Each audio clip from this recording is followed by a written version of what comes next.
some you could also find what we call Luffy, all right, as well. I'm just gonna type that in. Uh, you could also it's this is part of the creative process. All right. You could also check Luffy as well. They're pretty heavy online. All right. And so if you're looking at studying at night, trying to sleep at night, or still trying to get your brains working, chill cow, Luffy music. That's it for every creative. Chill cow, tell for sure. To be honest with you, I actually want to pitch just having background music playing while I'm delivering a pitch. I have won a contract from something like that because the client on the other end also loved it. So uh necessary distractions, yes, but it's all good. All right. So basically I would want this to be a very interactive session. All right. And if you have questions, if you have um response, or you just want to pitch in to my conversation as we go along, feel free as well to type that into the message. Put that there, and there's also going to be a session, a time where we would go into questions, deep dive into some of your questions, as young designers, would be designers, already made designers. All right, we would have that session as well. So I want it to be as interactive as it is. For now, we just ask questions based on the put your questions on the message for now. Then at some point we'll take sessions where people could, use the mic. Real quick, I'm just gonna go really straight. I don't know how to introduce myself. Farouk has already done justice to that. I know it couldn't be like a little bit overboard to some people, but well, the thing is, you have to actually come up to understand how to describe yourself, because you are going to be dealing with clients or clientele that are in a certain boss, and you have to get into that boss to speak their language. All right, and that's how it goes. With on this day, we would be also my presentation would be. I'll try to make it as sweet but as brutal and factual as we can, and I'll try to keep the time. And but I also have a presentation that would go along with this. Um, so bear with me. First of all, we're gonna run through a certain um, matter actually. So first of all, I need you guys to tell me, can you see my screen? Just say yes if you can. Yeah. Okay. Thank you. Thank you. Thank you. Thank you. All right. So to the matter at hand, and this is why everybody is here. This is why I call you guys cats, because cat is actually a very intelligent animal. So if I'm gonna be calling you cat, don't take any offense if you all wanted them, but you're a cat. I'm a cat. All right. So let's just go on. So again, burning issue, the business side of the creative design process.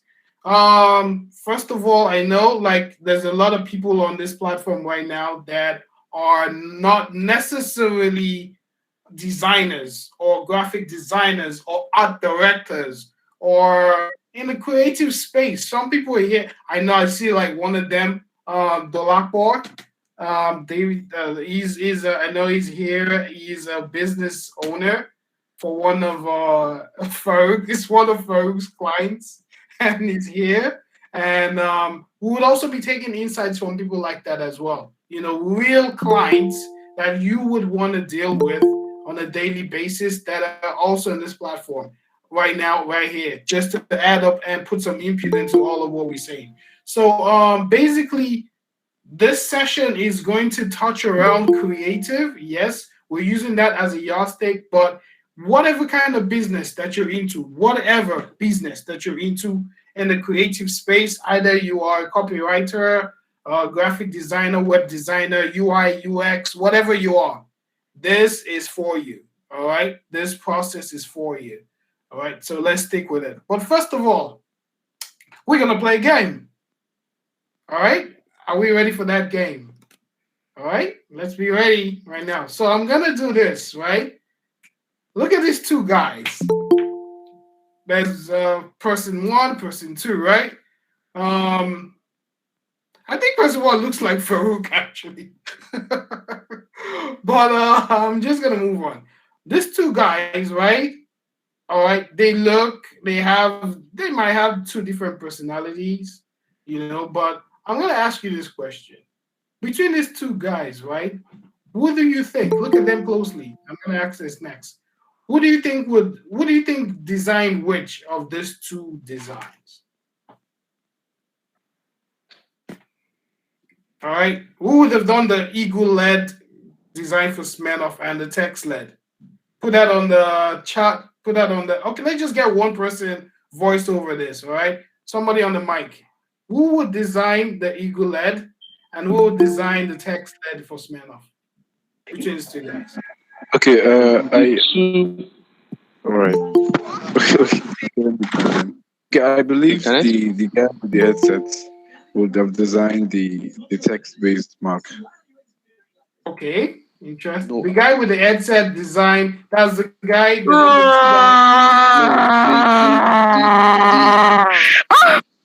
two the guy with the headset designed the one with the eagle this thing. Okay, the eagle led. Yes. Anyone else? Somebody else? Come on.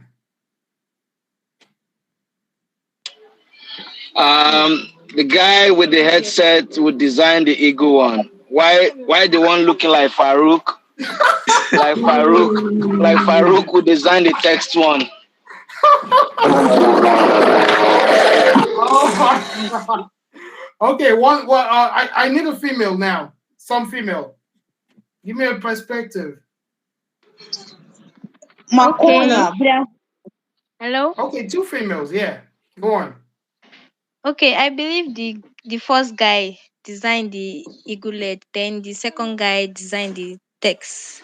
Why would you say that? Tell me why. Brasil, país dos molhados. I think I don't know, but maybe because the first guy looks, I don't know, Nigerian kind of. So I think Oh. Nigerians are actually they are strong. So So where do you think this other guy with the headset is from? it's from the white. Is he from? Is he from Gabon, Lome, or somewhere? Or what? I don't know, but it look like the white people. And they don't really have the strength to design something like that. Okay, one more person. Okay. Hi.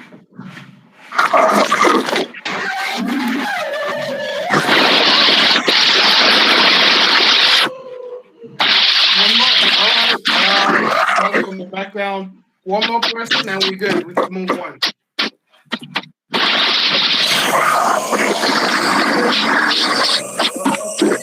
Okay, I think we're gonna mute everybody.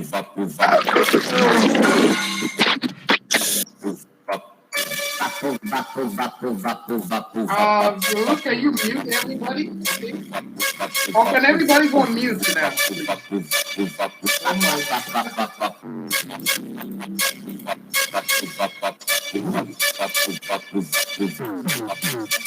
Okay. That was some music.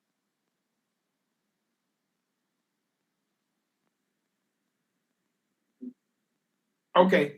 Can we just get one last person or we should just move on? And I wonder why. Why? You think why? Hello.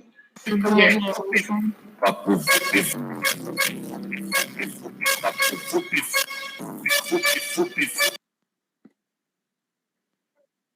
All right. We good? We good? Hello. Yeah, I'm hearing it. I'm listening. Okay, I think the guy with the headset designed the second one. Hello. Okay. All right. Because the All guy right. looks All right. playful, All so right. to play with the logo. What do you say? Hello? Yeah, I can hear you. Say the guy with the headset designed the Eagle logo because the Okay. guy looks playful, so he would want to play with the logo itself. Thank you. Okay.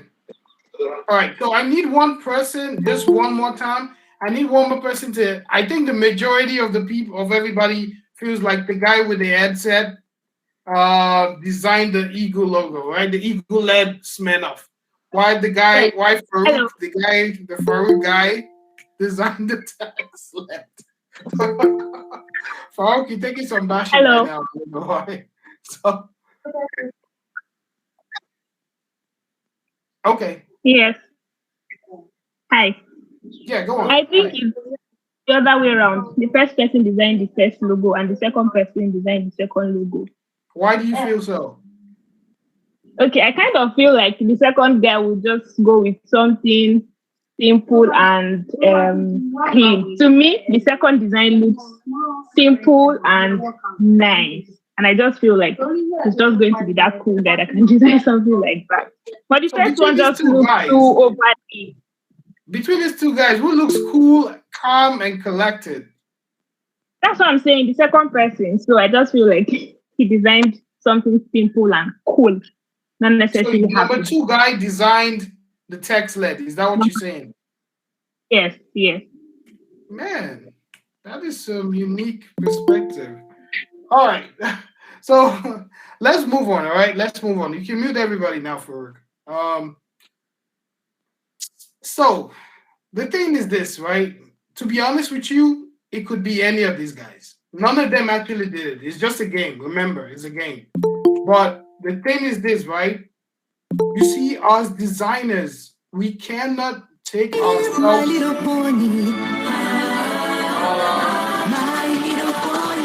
Okay.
Okay, can you hear me now, guys? All right. So the thing is um usually it's always very difficult to remove ourselves and our personality from what we do, But the honest truth is that any of these two guys could have done any of this. That is for sure. All right. But I'll tell you one thing though. It is easy to say the number two guy designed the eaglet because it actually looks like him, right? It looks like what he could do because you could tell a lot from his personality. Just put out on the text on the message if you agree with me. Yes or no. It's easy for the number two guy to easily knock out the eaglet's man off. Why Farouk guy number one would knock off the text lead. Now you see again that is rightly true, but I'll tell you something. The hallmark, the hallmark of a great designer. Remember this. The hallmark of a great designer is being able to remove yourself, your personality from your design. All right? I need that one to stick in. Okay? The hallmark of your design, of you being a great designer, is your ability to remove yourself from a design. Very important. Okay? I bet you if you put me, as to replace number one, you still feel that number two would have designed that thing better than me. I'm dead sure. All right? I'm dead sure. But I tell you this, I can design both. And and as well you can also design both. But the question is, can you think that way? Can you think like designing the eagle leg? That's the question. That's the question a lot of us don't move ourselves to answer a brief for a client. And because of that reason, you're missing out on a lot of opportunities from some clients. You're missing out a lot because you feel like, well, this is not my terrain. This is not my kind of thing. Who said that? You're a designer. A designer should be fluid. You should be, you know what I mean? You should be open-minded, all right? And be able to do whatever. Even if it's a freaky babalawo design or whatever. You should be able to do that. All right? So just food for thought, okay? I've seen a lot of designs. I'll tell you this. I've seen a lot of profiles on Instagram, a lot of designers, and I can tell what they can do. I could tell their limitation. I could tell if a certain client that is above their mental capacity comes along, they're going to struggle. All right? So please, the hallmark of a great designer is your ability to separate yourself, your personality from your design, meaning you could reach out to the sky and knock out any brief from any kind of client, irrespective of your personality. All right? So we're just going to move on. I know it'll take a little bit of time just for this one. I'm going to go back to that presentation and just rush through, okay? So know that and know that for sure. I've seen that also in Farouk's work as well, just so you know. I could tell what he can do and where he would stumble, okay? And a lot of people, even me as well, at some point in time, I was like that, okay? But I moved on. I was able to learn. I was able to de-learn. First of all, kill me. Do you know why designers wear black? Do you know why black is our uniform? It's because black is a color for creative. That's the uniform for creative. And black for artists, for artistic, anyone who's really in the artistic field. It's a uniform that says you are not the center of attraction. It is everything around you instead. Every other thing is colorful, and pay attention to every other thing, but not me, black. Okay. All right, so we're going to move on. Let's crack on right now. Now, picture this scenario. Most times, people say, and I believe this is almost for everyone when you're starting out, and I read it. I am an artist first. Yes, most of us are. I care about creating beautiful, functional designs more than anything else. If I could just sit down in my room or wherever you call your workspace all day and just create and get paid for it, just so you can pay your bills, right? That would be fine. That's how a lot of us think. That's how a lot of us in the creative space, we feel our creativity is enough to fetch us money, and that is good enough for us to, I don't know, live the rest of our lives in wherever dreamland that we're in. But we all know the harsh reality. The harsh reality is that this is not true. This will not come to pass. If it comes to pass for you, be very careful and know that you're just living on a time bomb, especially for young designers. Don't think like this. Don't think everything is going to come to you because you're good. You have to go out there to make it real. This don't happen, all right?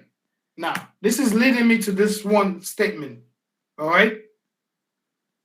A structured creative service, which is what you do: graphic design, art directing, photography, whatever it is, whatever you're doing right now, and whatever you intend to do.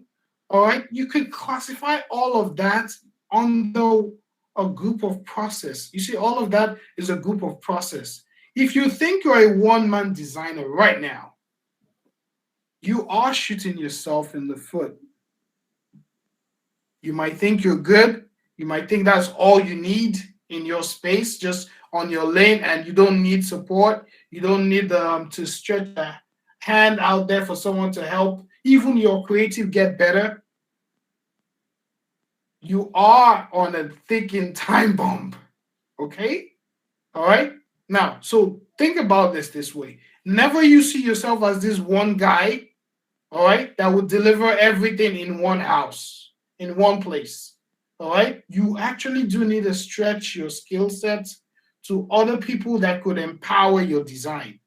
All right. Even though you're one individual, let's say for now you don't have the potential to seek partnership with other people. You might have people around your circle that could write, you know, that could, write. Some people could think about photography, can give you the best pictures. You know, how a lot of us struggle with pictures online, some people are pretty much good with post production of photography and all of that. You are not that good with it, but you could do design.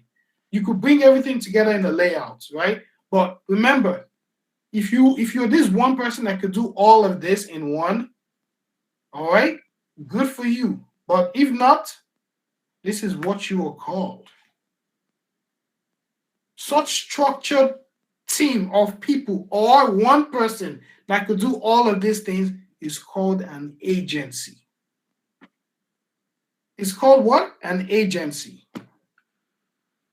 An agency is a group of nerds, designers, copywriters. I don't know if you know what I mean by copywriter, okay? Because I know a lot of us don't have that. I know I may be speaking above some people's head, okay? I'm very much aware, and I will try to break this down. You see, copywriters are like the people that bring the text together for a design. A design is always made up of, graphic design or visual design is always made up of what? Text, pictures, objects, colors, right? So you might be good with one and struggle with the other.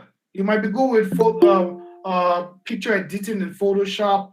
You might be good with logos. All right, you might be good with object manipulation to form logos. Some people are just good with crafting the message, the text, crafting the message behind the design. That's what we call copywriters. Okay. If you guys come together to harness your power as an avenger, you're called an agency. Okay. Now, there are traditional agencies in Nigeria. I happen to have worked with one of them. I happen to have worked with an agency back in Nigeria, and this agency was called Insachi. All right, and we had a group of different set of people in that agency, and I encourage a lot of you guys, a lot of you cats, please. I know a lot of you these days just want to go solo. You want to start your own thing. You want to do your own thing. You feel like let's face it. Actually, the world, the world, and the model of business is shrinking to smaller sizes. So as a result of that, you might end up just working in silo. You might end up working with just you alone. You might end up working with 2 or 3 people, not like a team of 20. In the agency I work with, we're a team of 50 people. All right? 50 people in that agency. And we manage brands like Globalcom, all right? MTN at some point, Guinness Stout, Guinness Origin. We started Origin, all right? The brand Origin, okay? And a lot of these brands, okay? So we start all of this. We work with Axis Bank. All right, we work with Diamond Bank. We work with Shell Nigeria. This is some of the things on my portfolio. Okay, but you see, this to get to that level where you call an agency. Remember, uh, an agency is just a group of people with different skill sets, more like your Avenger, coming together to form one powerhouse. And this powerhouse is called an agency. Okay? Your strength, my strength, your weakness, my weakness can be your strength, but we come together to harness this together. All right? And this is called an agency. Now, but you see, like I said, if you can, young folks, plus myself, I'm still young anyway, but if you can, please get an experience from an agency in your career path. Very important. There's a lot of things you learn along the way, a lot of principles that will guide you when you're trying to relate with clients that you need. I ask you today, if you have the opportunity to work with give me a brand in Nigeria that you love so much. Somebody just type one of those brands you love to work with, or you want them to retain you as one of their designer or something. I'm looking at the message. Somebody type something. Give me a brand in Nigeria you love so much. Oh, GT. Oh, yeah. That's like the creamiest brand in Nigeria. I don't know about now though, but yeah, okay. Check what's that? Check DC. All right. Now I'm not asking you to go. Yeah, why not? You can actually go just Google up an agency. You can actually do that. You can do that actually. All right. But I will get to that level, and that is also a topic for another day. All right. But if you can, trust me, it's gonna sharpen. It's gonna sharpen what you think you know right now. Because what you know right now is like raw talent. It's not a nest. Okay? You remember when, I know how many of you've watched okay, so like Spider-Man, right? No, Superman. No, who was that? What's the guy? The guy that always when he takes off his glasses and then the thing, the red stuff spills from his eyes and it causes massive destruction everywhere. Who's that superhero?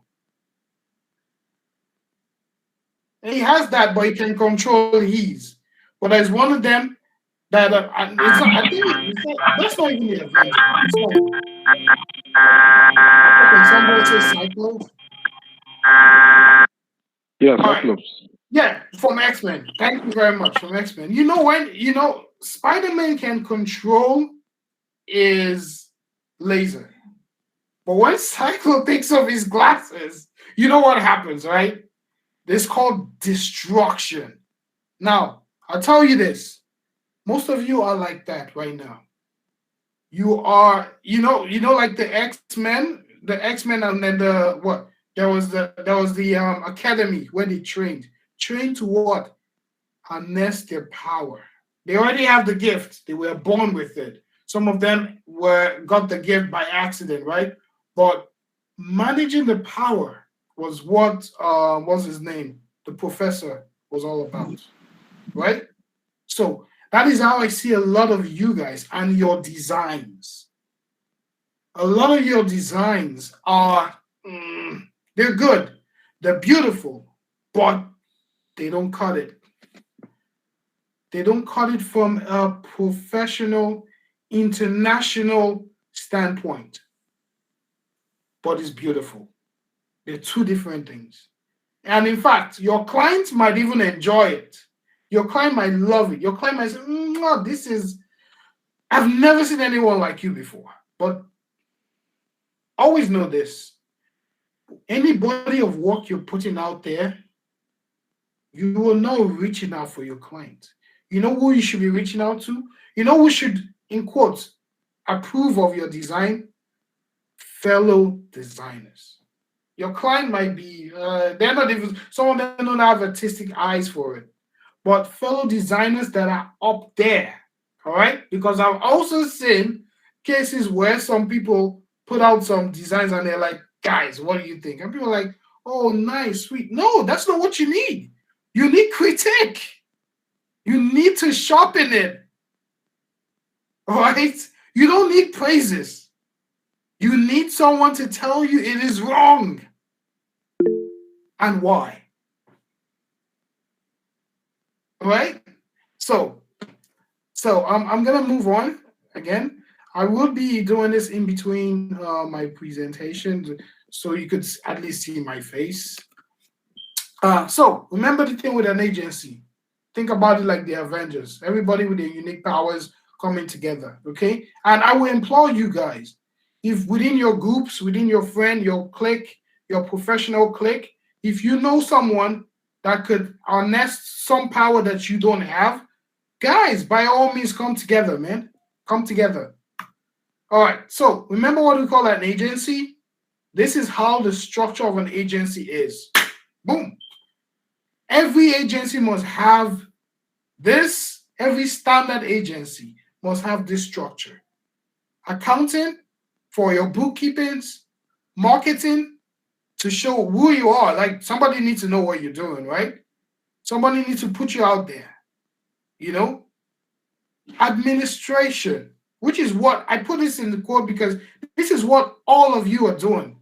Most of us, when we start out with our small shop, without just being graphic designers for us as service, this is what we do. We're just interacting with one client that comes to us, or we go to them, and then we do designs. Hey, okay, this is how you want it. This is it. Do you want the colors change? That's what you're doing. All right, that is the only thing you're doing. And guess what? You're actually still not doing it very effectively, anyways. And I'm saying this not because I'm trying to judge you, but I'm saying this from agency, professional, international agency standpoint. Okay? And I'll get to it so you could understand. All right. Most of you guys are not doing accounting. There's no way you keep your books. You don't know are you making profit? Are you not making profit? You know, a lot of you are not doing that. A lot of you cannot even separate what is profit from what is charges. You know, a lot of you just charge. How much is this logo? Oh, give me 20K. Or is it 2K I hear these days? I was here this thing, 2K. I don't know what it is. You know, how much is this logo? 2K or 10K or whatever. I even hear 100K. But the thing is this, is that your charge? And what is your profit? Have you been able to take out how many hours would you spend on that to complete that project? I don't mean in one day. If you say you could spend 10 hours, doesn't mean you sit the whole full 10 hours on your seat and do it. You could take 2 hours today, 3 hours tomorrow, 4 hours next tomorrow, and you knock it out. But how many hours in all would you take to complete that project? And how much, if you were to be paid per hour, how much would that cost? For what is the worth of that design per hour that you spend your time and your resources? Remember, part of them is your computer, your laptop, your whatever you have, your generator, the gas or the fuel, the space, the chair, the table. You bought it, right? It's not your mom's table. Maybe it's your mom's table, whatever. But everything that would take you to complete that job is part of your expense.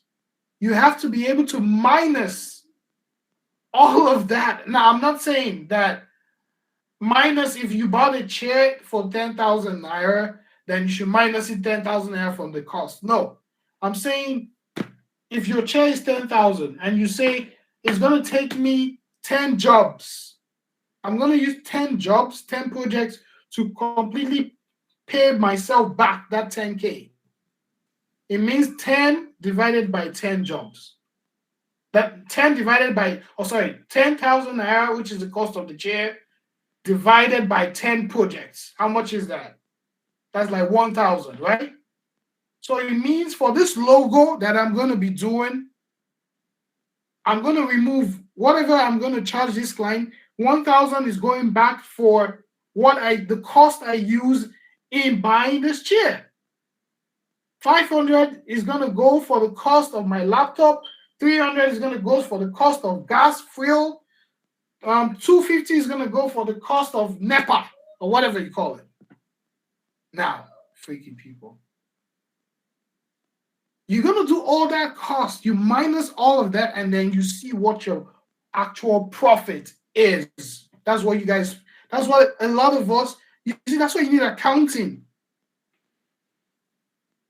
You need someone to know what you need to do as a business. If you're just one guy, you don't even know how to factor all of this. That's why you see some people do a logo for 2,000 naira or 10,000. Somebody else, I'll give you two scenarios. Someone could do a logo for 10,000 naira. Another person could do that same logo for 150,000 naira. But guess what? The 10,000 naira logo guy, his logo might be better. And the clients would say, hey, we pay this guy 10,000, this guy 150. But the 10,000 naira guy's logo is much, much better than the 150,000 naira guy. But guess what? Who's going to stay in business at the long run? That's my question. Please put that response in the message. Who is going to stay in business? And who is doing this as a hobby? All right? That's my question for you. I want to see that answer. The 10,000 naira guy or the 150,000 naira guy? All right? I believe you know the answer already. So this is a typical structure for an agency. But again, I know a lot of you would be saying, well, I'm this one guy, right? This agency thing is not for me. Like, I don't know how I'm going to do this. You know, does this mean 5 guys? One is an accountant, one is a marketer, one is where is the graphics guy in all of this in the first place from this list? All right. I'm going to share this presentation so you have it for keeps, all right, and you flash back on some of this because again, I still recognize that I'm speaking above the head of a lot of people, but in time, some of you will come to understand what this is all about, you know. But again, you're one guy, so this is a typical structure of a full-blown agency. You have the board of directors, which do shit. They don't do nothing. They're not part of they just pump in the money and they help find the big clients, okay? You have the general manager is like the CEO or whatever you want to call it. And then general manager has his PA assistant. Then you see the 5 different broken departments. I'm not going to bore you with this, but you take it at another time. But this is where you are. You are in the administrative manager role or in that category. There you have human resource. No, I'm sorry. You are in the advertising manager, in the advertising wing, where you have creative services, production. You know, production is part of creative services. What do you produce? Do you produce movies? Documentaries, or do you produce ads, TV commercials? That's like what an agency do. We do both prints. That's print you see on newspaper, your MTN ads, your Glow ads, your DTV ads on newspaper. Just like what you guys are also doing for your for the clients you have, churches, individuals, people floating small businesses and co. That's a creative service. Then you have production. Those are the guys that do the TV commercials and all of that. All right. Then you have film and radio also in there. That's radio commercials and press, which is where graphic design comes in. But this is the whole structure. This is not humans, just so you know. These are positions. 2 people can be, you could have for your creative service under press, you could have like 20 guys under press alone. All right? So I won't bore you with this. Just take a look at it another time. Now, the question is it possible for you as an individual to be all of this or be all of this in one? All right. I would say no. It's not possible for one person to do this. But it is possible for one person to be 2, at the least 2 of this. All right. And it is possible because you have to train yourself to that level. You have to train you. Right now, you are your customer service. You are the graphic designer. You are the one looking at timing for projects. You are the one looking at what is the budget for it. You are the one looking at another project at the same time. All of these could be overwhelming. In fact, some of you find it very chilling and relaxing.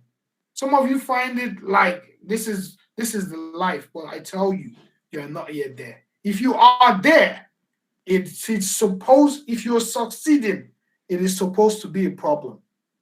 If you're succeeding, it means you need more people on board.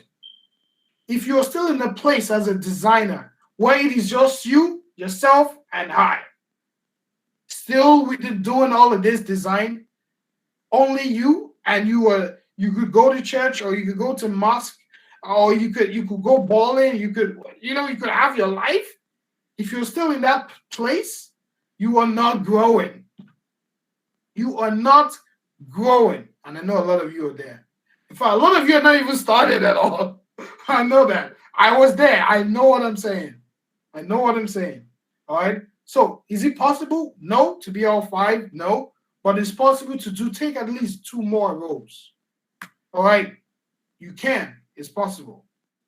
Now, but the thing is this, if you're still going to go solo, right? If you're still going to be on your own, please identify your weakness.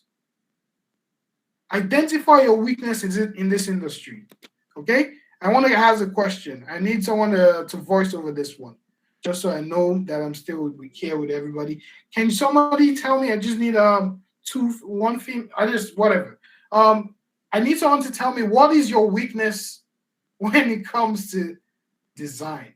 I've shown you those 5 different categories, right? Even if you don't understand what they all mean right now, but tell me, within those 5, what do you think you lack? Or what are the areas you lack? I need someone to voice over this. Good evening. Yeah. I'll say time management. Time management, okay. Awesome. Someone else? More? I need more?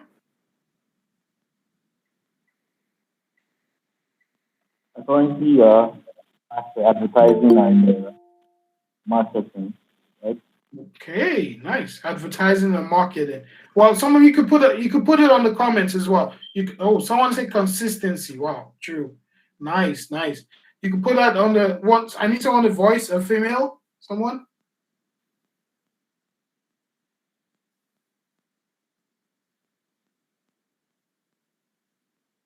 Where did all the ladies go? Any more? We good? No? Yes? No? Okay, so someone else, anyone else this time. Where do you think you fall flat in one of those 5?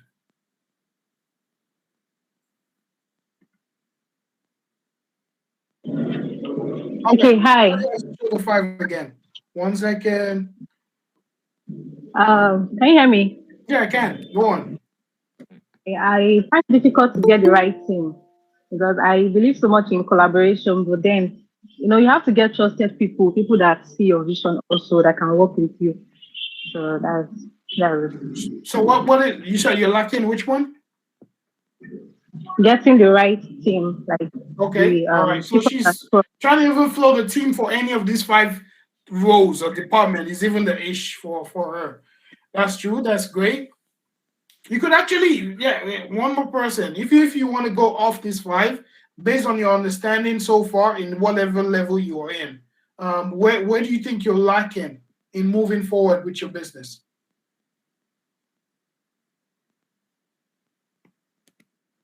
Yeah, someone else? Okay, so I feel for me it's marketing too. I'm sorry, accounting rather. Okay. To be honest with you, I think you don't even want to go with the accounting because the accounting imagine a designer looking at his books, right? It sucks. A lot of us don't even want to, even me too. I don't even want to look at my books. I mean my accounting system. But there's still 1 or 2 things you can learn, You just need to learn 1 or 2 things until you're able to Hey, let's even face it. You have like cousins, friends that are doing that studied accounting. Come on, they could help you. This is just quick books, right? Am I wrong? What do you think? Yeah, you're right. I mean, for me, I just onboarded on LinkedIn. I just finished banking and finance, so she would Nice. be helping me with that. Awesome, awesome. You see, and that's great. That's great. I like that. I like that. Let's move on. Let's crack on. So, also if you have questions right now, just put it on the message. I'm gonna take a look as I slide along. All right. So again, like I said, is it possible? Yes and no. But you, as the business owner, as the creative lead, you must be able to take on one of those five. Please, you must be able to do just more than administration. And like I said, you are actually not even doing administration very well. All right. So please, one of the hallmarks of a great designer, all right, is being able to identify your weaknesses, work, improve, grow, get over it, but always project your strength. There's something I love about Farouk. There's something I like about this guy. He's very tricky. He's a very tricky guy. I tell you that. It's very tricky. The thing about Farouk is he knows I know his weakness. Farouk, can you tell us some of your weaknesses?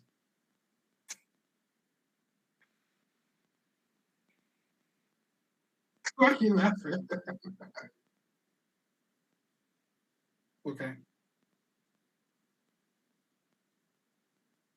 Okay. So now I think we're mixing it up. Now let's focus more on what are our weaknesses with in the creative designs process. Leave out those five. Don't worry about the marketing, the whatever. But in your own design itself, in your own space, the design process, what are your weaknesses? Some of you could type that in, you know.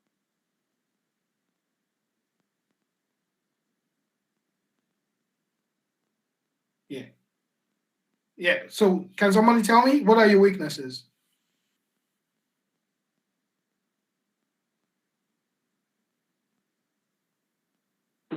Messy Grace. I want to hear you.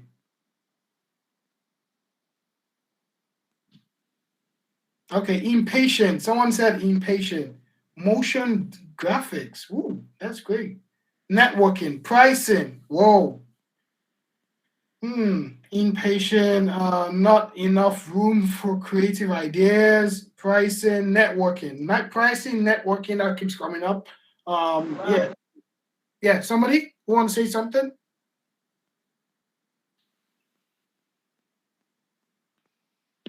Yeah. Hello, can you hear me? Yeah, I can hear you, Solomon. Yeah, I kind of have issue with uh my marketing, so to speak. So what Um do you mean? Can you deep dive on that? What do you mean yeah, marketing? basically there's this general belief that the moment most of your gigs comes from referrals, then somewhere in your marketing framework is wrong. So in my own opinion, if I sit down and I put pen to paper and I do my audit, uh let me say 70 to 80% of my gigs come from referrals. It simply means that I have Mm, very, very low appetite for marketing. So I think I'm very, very mm. deficient in that aspect. That is spot on. Spot on. Spot on. Spot on, guys. Spot on. Oh, someone said meeting with the deadlines. Yeah, we're all there. Time management, meeting with the deadline, managing self. Wow. That is pretty awesome. Like trying to manage yourself because that is sorry, pardon my laugh, but I've been there. I've been there. I know what that means. All right. So sometimes you have deadlines, and then in fact you have like a week to go, right? You have a week for that project, but you find yourself working 5 hours before the end of that week. That's when you start that thing, or that's when you seriously start looking at it. I know that. I know for sure.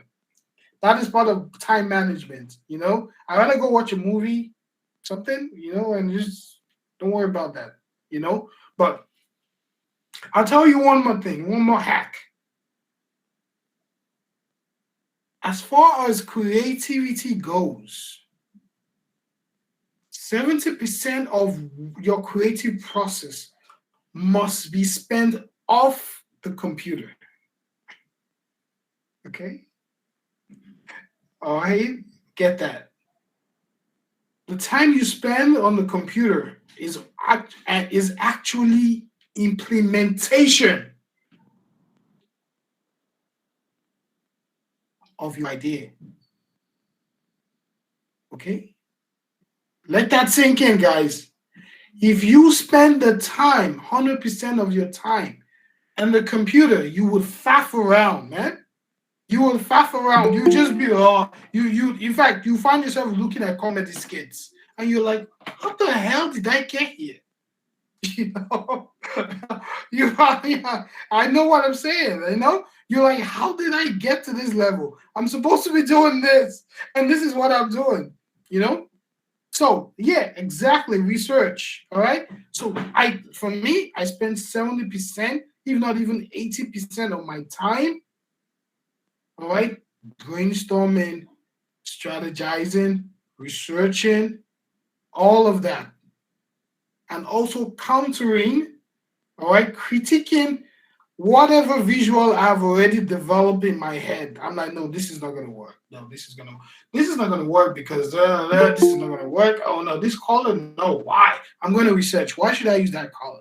No, I've not started with it yet, but I'm already in that place where the design is already done. All right, it's already done. I'm now critiquing it. So you see the time you would spend using the computer, you're just bringing this, boom, that's it. You're done. You're not done, but you're done, if you know what I mean. All right? Let that be your process. Spend 70% of the time thinking about the idea, brainstorming, working on it, build it. All right? Your brain has the mental capacity to build it even before you get to the computer. Because let's think about it, right? Whatever you build on the computer is an ideation that starts from your head, right? And I tell you something. I'll tell you the best place I love being. Everybody knows. Even in my house. Everybody knows the best place I love being in this world is the toilet. I'm sorry, but the toilet is my most favorite spot in this life. Yeah. Okay? All right? If you see what I mean, okay, you will know what I mean. There is no time we as humans spend time in the toilet and we don't think. Think about it. All right? I use it if I'm working, I go to the toilet. If I am home, I go to the toilet. At midnight, I go to the toilet. People are like, what the hell are you doing in the toilet for that long?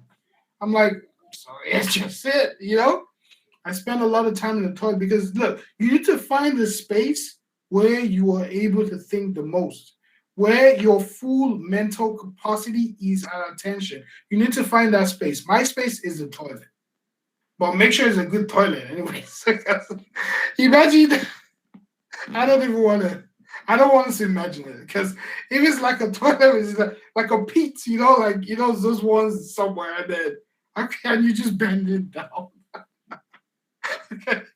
Okay, so there's no time to think in such a place, but you get what I mean, all right?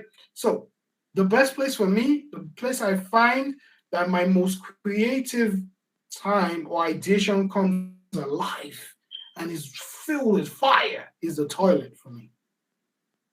Some of you could be in your girlfriend's house, your boyfriend's house, or out in the street, or something in the mountain, or I don't know, wherever. But you need to identify the places or the spots where your most creative juice comes alive and unearth that place. All right? That is it. That is it. This is how most designers think, all right?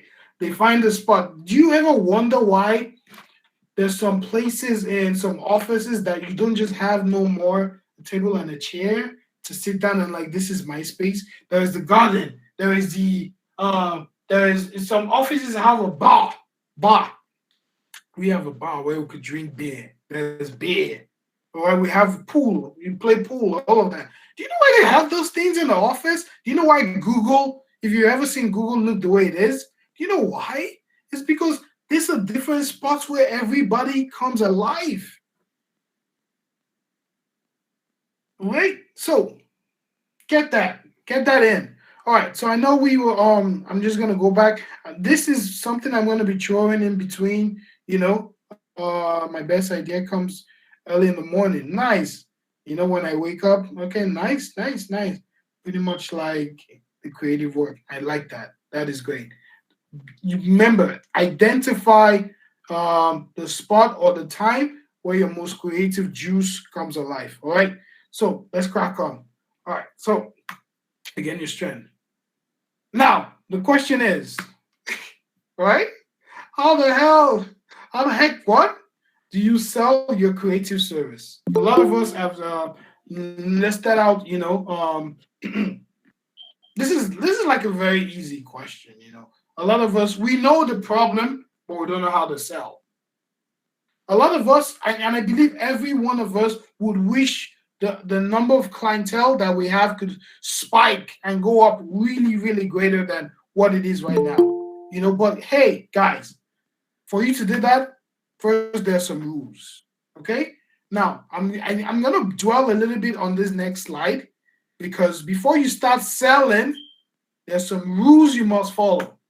All right, and this is very, very typical rules. All right, so these are your ground rules. 1, never compromise on integrity. A lot of us don't even have integrity. Some of us will be like, what does integrity have to do with this business?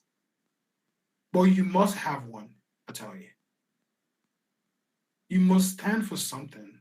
There must be something that I'd say, Angela can do this.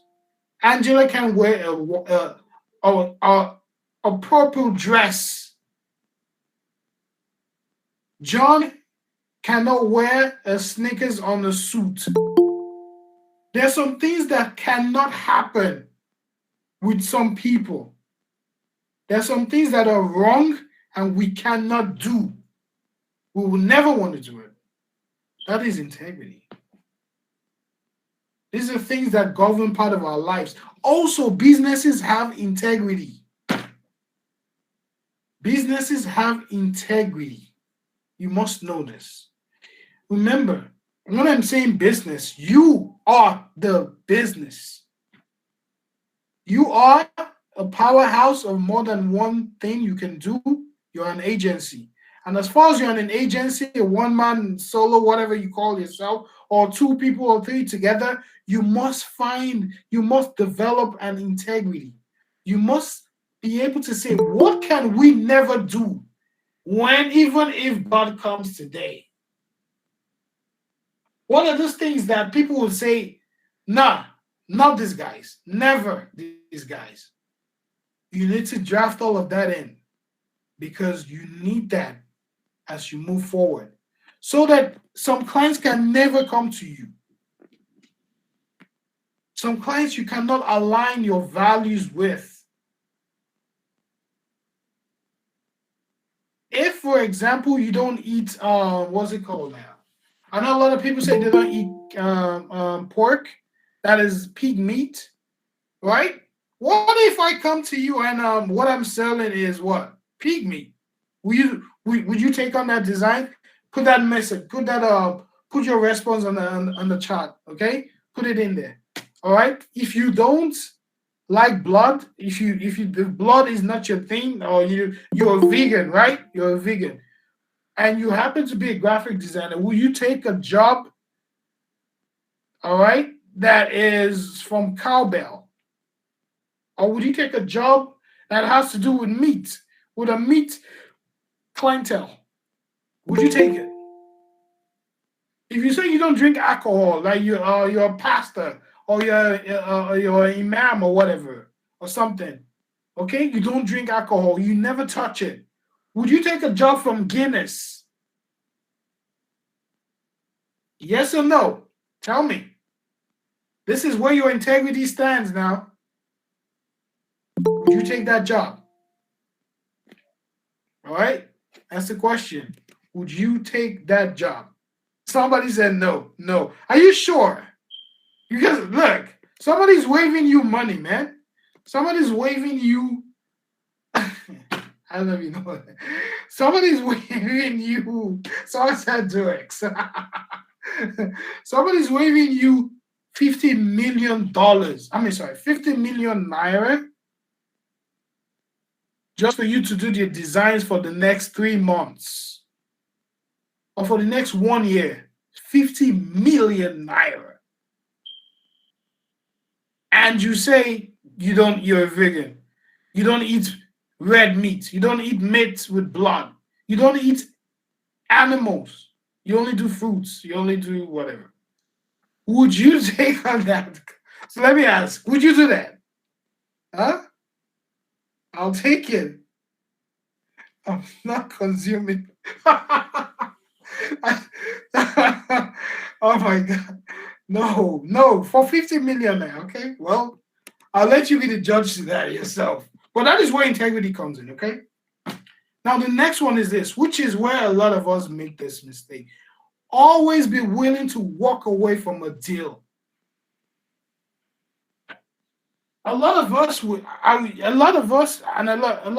fall victim to, if it's 5K, you do it. If it's 50,000, you do it. If it's 150, you do it. If it's 50 naira, you will do it. Oh my God, man. Come on. A lot of us cannot afford a client to go the other way. We must stick with that client. And we've not even calculated our profit from our loss, from our charges. You don't even know all of this. You just want to do it. And then you struggle to deliver. You struggle to keep your timelines. You struggle because some things you never anticipated. Like, for example, you took a job for 5,000 naira, all right? And then you're supposed to deliver the job tomorrow, right? But for some reason, there's no light, there's no power. And you're like, how can I go buy gas? Fuel. How can I go buy fuel for 3,000 naira? All right? Just to do this one job. Man, we've taken the money already. All right? You've taken the money. So the question is, would you take a job? You know, before you take a job, also be willing to say no. The next one, never provide cost implication on first interaction with any client. No way, no how. No way, no how. I've come to a place where even when clients put pressure on me, they're like, oh, well, can we get a cost for this? Oh, okay, how did this line go? They call you, hey, hello, let me look at someone's name here. So I don't know what I see. So Mario. They're like, hey Mario, hey, please, we want to do this. This is the time frame. This is our budget. Some even give you their budget, or something like, we need to do this, and we need it by tomorrow. How much will it cost? And then you give them figures. I know a lot of us, if not close to 80% of us right now in this whole platform, or even not 100%, are fall victim to this, where we give a client a cost on the first interaction. You should never, ever do that. Because I bet you, if you sit down and you take that client's brief, take all what the client has said, and you sit down with yourself to analyze it, you'll find that there's some costs that you never factored because you were too excited the first time to mention a figure. And how many of us can go back? How many of us have the capacity or the strength to go back to a client and say, I'm sorry, the cost I projected to you initially cannot do the job. I'm sorry about it. And I'm coming to you this early. Please make sure it's early. Don't tell the client that you cannot do the job because of cost when they're expecting you to deliver already. That is just bad. That is totally bad. That also has to do with your integrity. You are not trusted, man. And like you know, a lot of designers are not trusted. We all know that. Because of some of these principles you don't keep. Right? So, like I said, don't give them a cost on the first go. I know that we have some clients in here. I can see them. I can see some people, some folks here that are some clients, and they don't like what we're saying. But I'm sorry, we got to say it. We just got to say it, all right? We got to put it out there, all right? We got to put it out there, all right? So just so you know, I can see them. I know some of them right now, all right? So, but you cannot give a cost on the first go. You have to think about it. You have to analyze it. And remember the analogy I gave about you have to factor your computer, your chair, the gas, the NEPA, your resort, even the clothes you're wearing, the clothes that you're wearing. You have to factor all those costs in that one job. And again, remember I said it's just a fraction of all the assets and all the resources it takes for you to get that job done, just a fraction of it, okay? That's what you factor in, and you're like, so 1/10 of this cost or 0.05 of my mouse is 50 naira. All right? I'm going to do 20 jobs to recover the cost for my mouse. One of these 20 jobs is this one that just came in, and that is 0.05. So it's 20 naira. I'm getting paid 12,000 naira. So 20 naira out of that is what? 500 naira out of the laptop I just bought from that is what? Then you see what your profit is.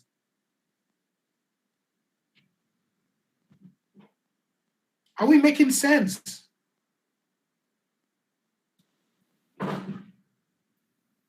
Yes, I agree. You cannot recover costs from. Yeah, I see that. I see that. You cannot exactly. You cannot, and that is the way some designers think. Some designers are like, you know what they want to do? They want to. They just bought a new. Okay, I'll tell you something, right? My current laptop, my Mac, this Mac I'm using right now, is a Mac Pro, and it's what? This Mac Pro is. I bought this Mac Pro 2019. And I bought it $3,600. I have not recovered my cost till today fully. Are you getting my point? I have not fully recovered my cost. I can't put that on one person. Okay? I use Adobe Creative Suite where I pay on a yearly subscription. For all the package, I pay $360 every year. I have not recovered my cost because that cost is going to be distributed to every job. And that is where the accountant comes in. Are we getting no wahoo? Yeah. Wahoo, yeah. You see, a lot of us don't understand how to put our costs together. That is why you needed an accountant. I cannot take stock of all your resources, the transport it takes you, the fuel in your car, your bike, whatever, what it takes you to get from point A to point B, from your home to your office.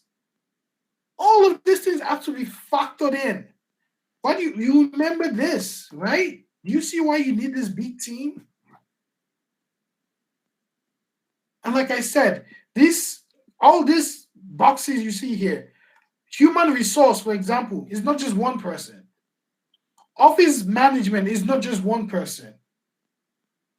Are you getting my point? Marketing research is not just one person. Marketing strategy is not just one person. Like I said, the agency I worked in before, in all, plus everybody, plus all the sister agencies together, we are at some point about 105. 105 people.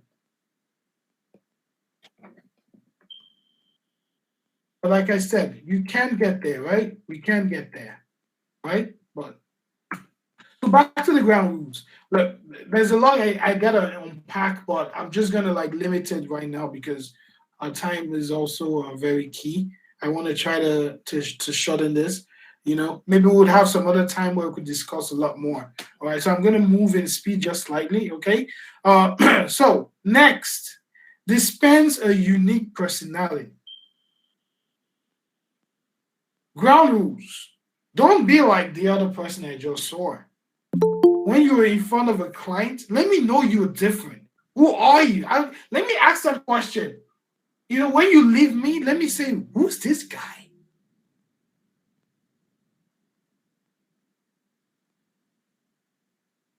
You should be able to what? You must be vast in knowledge. All right. So on this one, I'm gonna tell you this. You must be vast in what? Knowledge. Look, a designer is an intelligent person. All right. A designer is not just a person that is designed. Remember, what are you designing really? You're designing for everybody. You're designing for anybody. I don't mean anybody, but anyone in any field. Remember, when we started this, I presented you with two guys, right? One stayed in his lane, and this is his personality, so his design is going to look like this. The other person that would have had the other guy, that the Farouk guy that we talked about, he looked in a certain way, right? But he could zag. There's zigzag.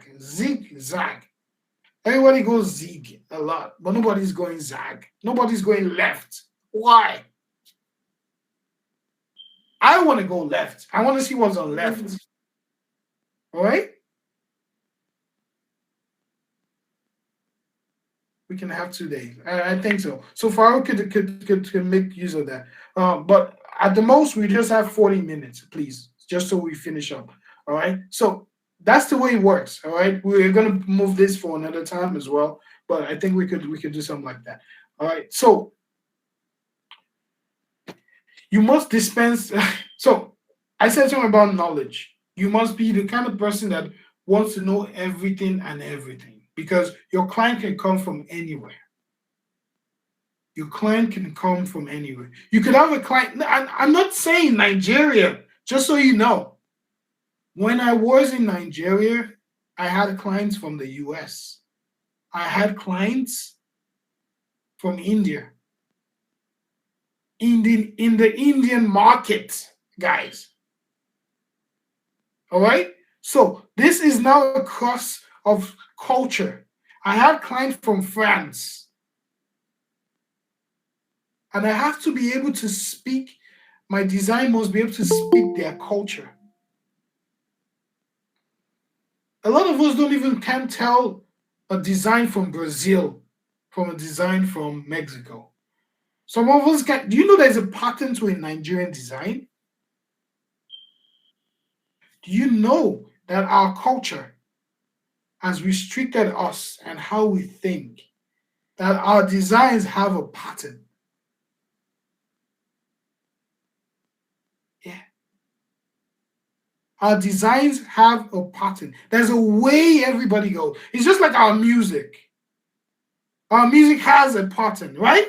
Do you agree? Our music goes with, there's this beat at the background. Eh? What's that popular Nigerian beat?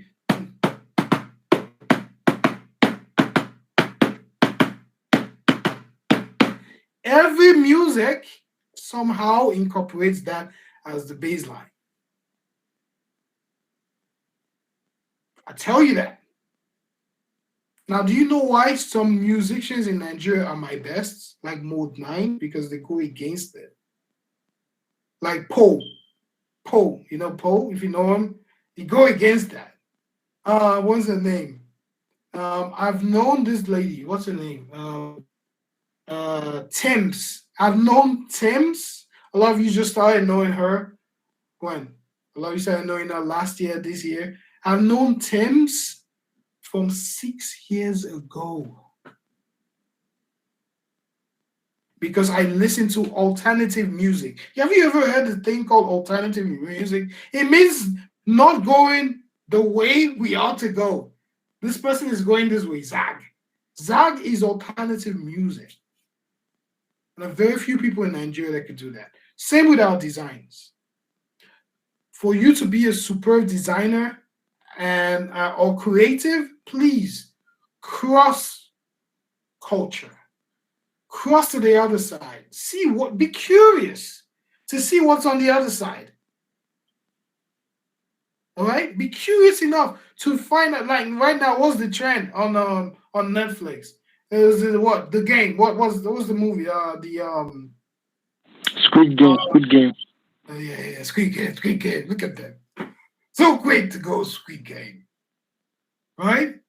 And because of that, a lot of us are learning South Korean culture right now. All right? We're having Halloween here in Nigeria. I mean, in the US right now. On Amazon, where a lot of us shop, people, they've cashed out on Squid Game uniforms, man. The tracksuit, the orange, the green one, and the red one, they've cashed out. They've cashed out, man. Culture.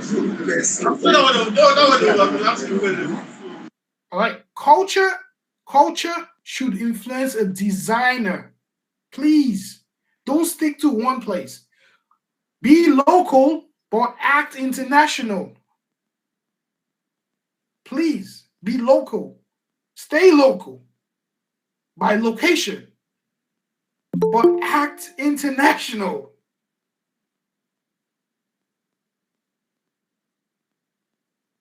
All right? And that's the hallmark. I told my mom something nice. So my mom lives with me, right? And then I told her that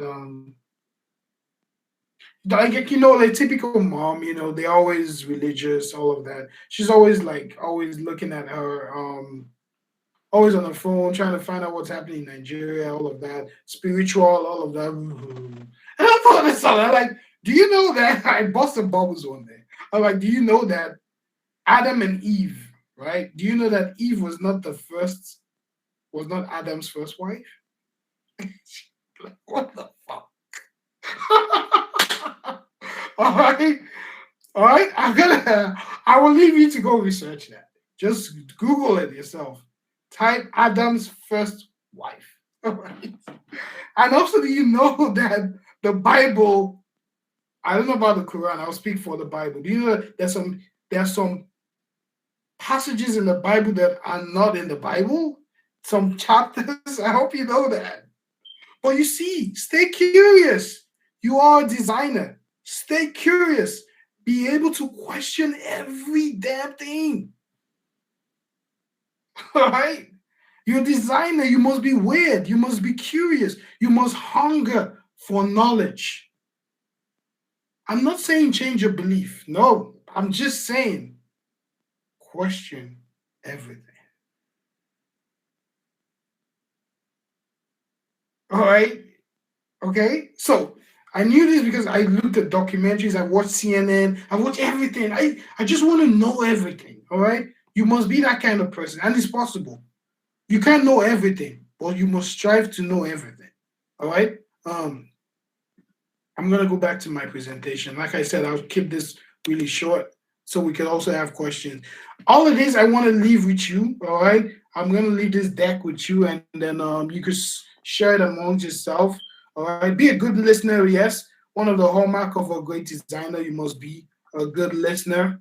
All right, communication skills, solve problems, be innovative, all of that. Adapt quickly.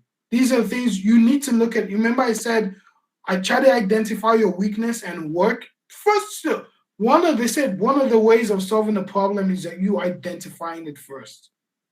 All right, that is one good step. So find your weakness. Check what box here that you think you fall into, all right, as a weakness, and how do you work towards a solution? Okay, so now you remember the part that says Remember that problem where people like, so like the top bullet point that says never provide cost implication on the first interaction. Yes, true. But what if a client is insisting? Like we all know. I'm gonna allow Mr. Alo right now. He would have something to say with this one. Mr. David Lowe, can you just do you always wish you knew about costs on the first time you speak to your designer? Sorry, I can't hear you. Come again. So I'm saying, would you always, as a client, you are a client, we know that Mhm. you are Farouk's client. I'm gonna so and guys, this guy is also based in the US. He has a lot of companies. So I don't Farouk wouldn't want this, but you could take business on Farouk. All right. So my question is, would you want to find out the cost implication for any work that you require done on the first interaction with your designer or not? No. You don't want to know what the cost is in the first time? I mean, no, no. In most cases, I want you to go back, look at the brief, think about the brief, then come back with your cost. And I think Farouk knows that with me. In most cases, he probably would have even started a project before we start talking about the cost. Because I want you to envision what my vision is. I want you to, really soak yourself into the creative part of what my vision is. Then come back with your build, then we negotiate. I'm sure Farouk is used to that right now for over 2 years, going 3 years that he's been working with me. Awesome. Thank you very much. Yeah. Appreciate it. Yeah. All right. So guys, the truth is, like, this is one rare case, although, because the honest truth is, you know that it doesn't work that way, right? Of course, most clients, they already have a relationship, so that is exceptional, right? But to be honest with you, though, in the real world, every client, they're calling you. What's the template? Yo, hello. Can someone please hear who wants to cite the scenario where a client called you up for a job and they want to find out the cost? Anybody want to shoot for that? Sometimes, yeah, the client Yeah. sent me a message and like, what's the cost implication for this project? How much do you charge? And I'm like, sorry, we would have to like go on a call first, and I need to find out what exactly you want me to do for you. If I could let you know So what. have you ever given a cost on the first time the client called? Have you ever done that before? Don't lie. Like the red flag for me. I don't do. Maybe I used to do it before, but not anymore. Yeah. Okay, that is great. Anyone else? Has anybody been in that situation where you gave cost out the first time? Yeah, I've been there before. I've been in such situation before. Okay, tell me about that. The firm I worked with presently. So the man, on getting there, the man asked me that what's my cost when I don't even know how cumbersome the work is. So I made a huge mistake to telling him what what I will charge. Then after that, the next day, I found out that I have a gobs to do. I mean, I thought I'm going to work on a particular brand, not knowing that even I have to work on more than 6 brands. Wow. To be sincere, then I have to do everything because this is an agreement between us. So it was a huge mistake, which I think no one should try it again. It shouldn't happen to anyone again. Okay, anyone else?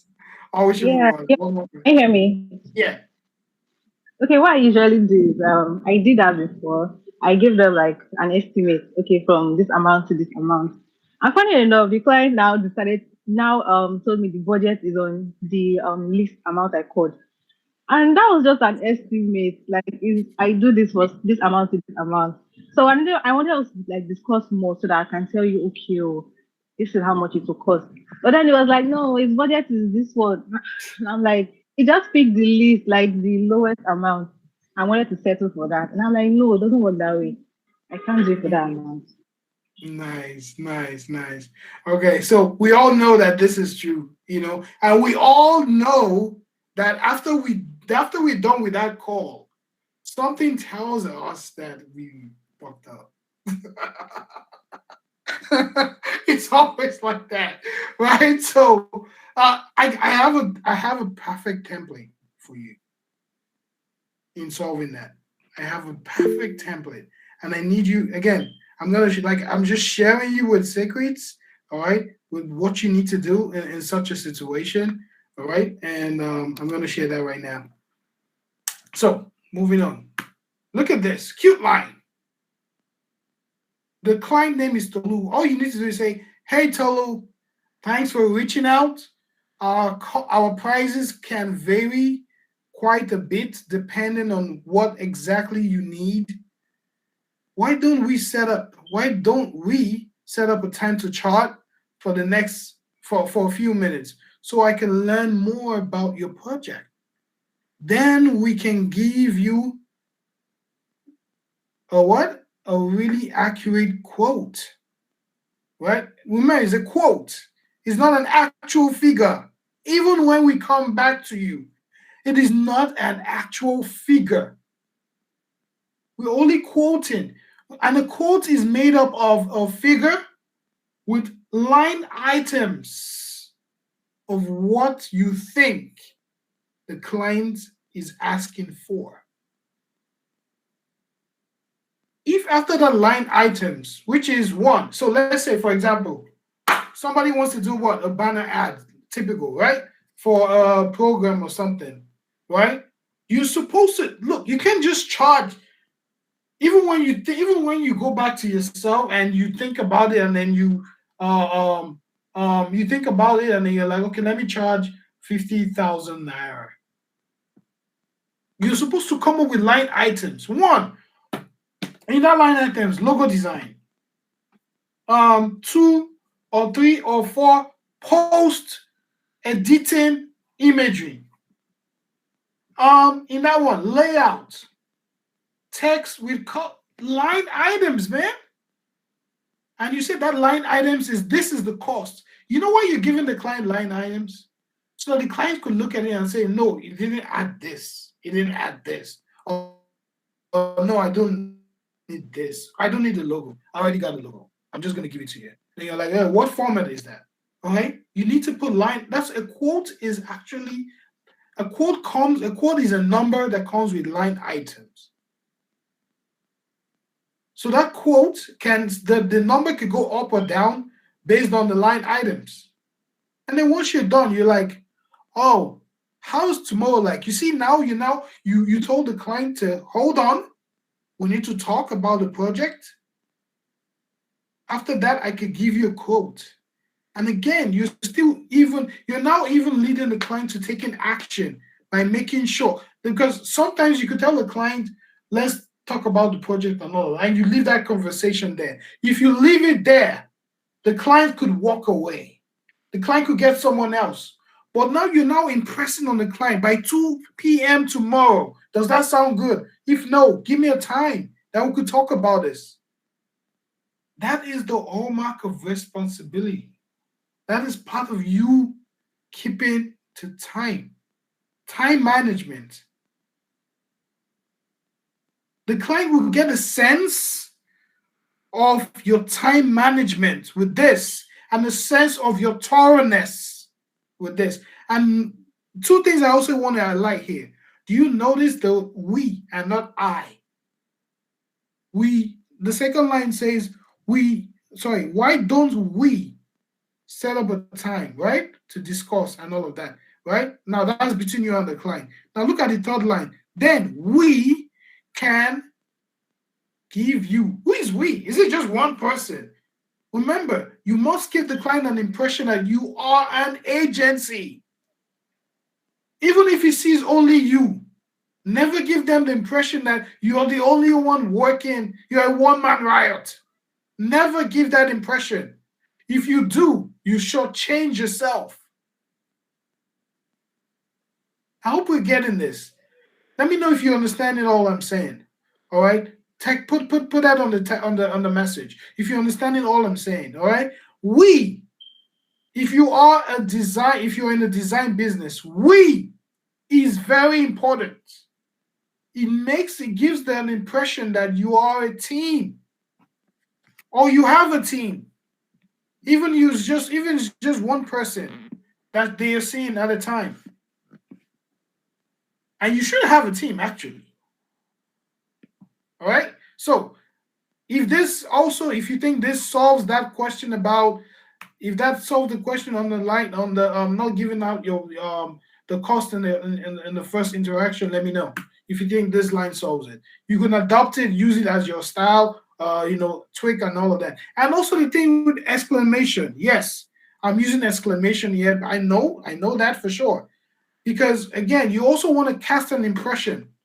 Remember, this client could be a corporate firm, right?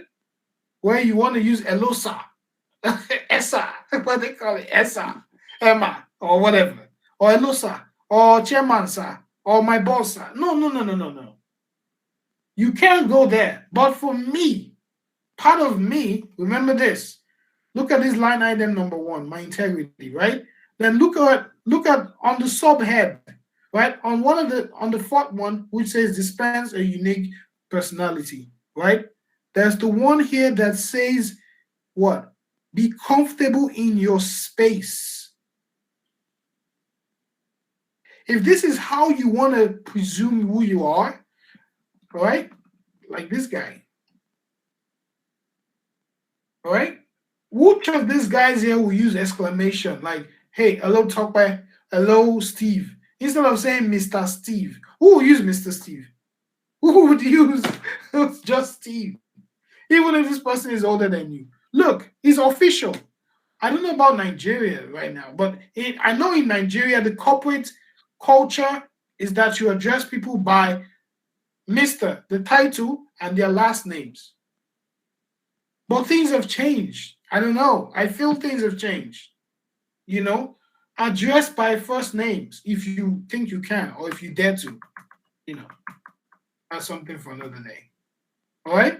So I'm going with Steve here because I'm trying to cast the personality of who I am and that I'm confident. If the client comes back to me and say, address me by Mr., then I'm like, this is not my client.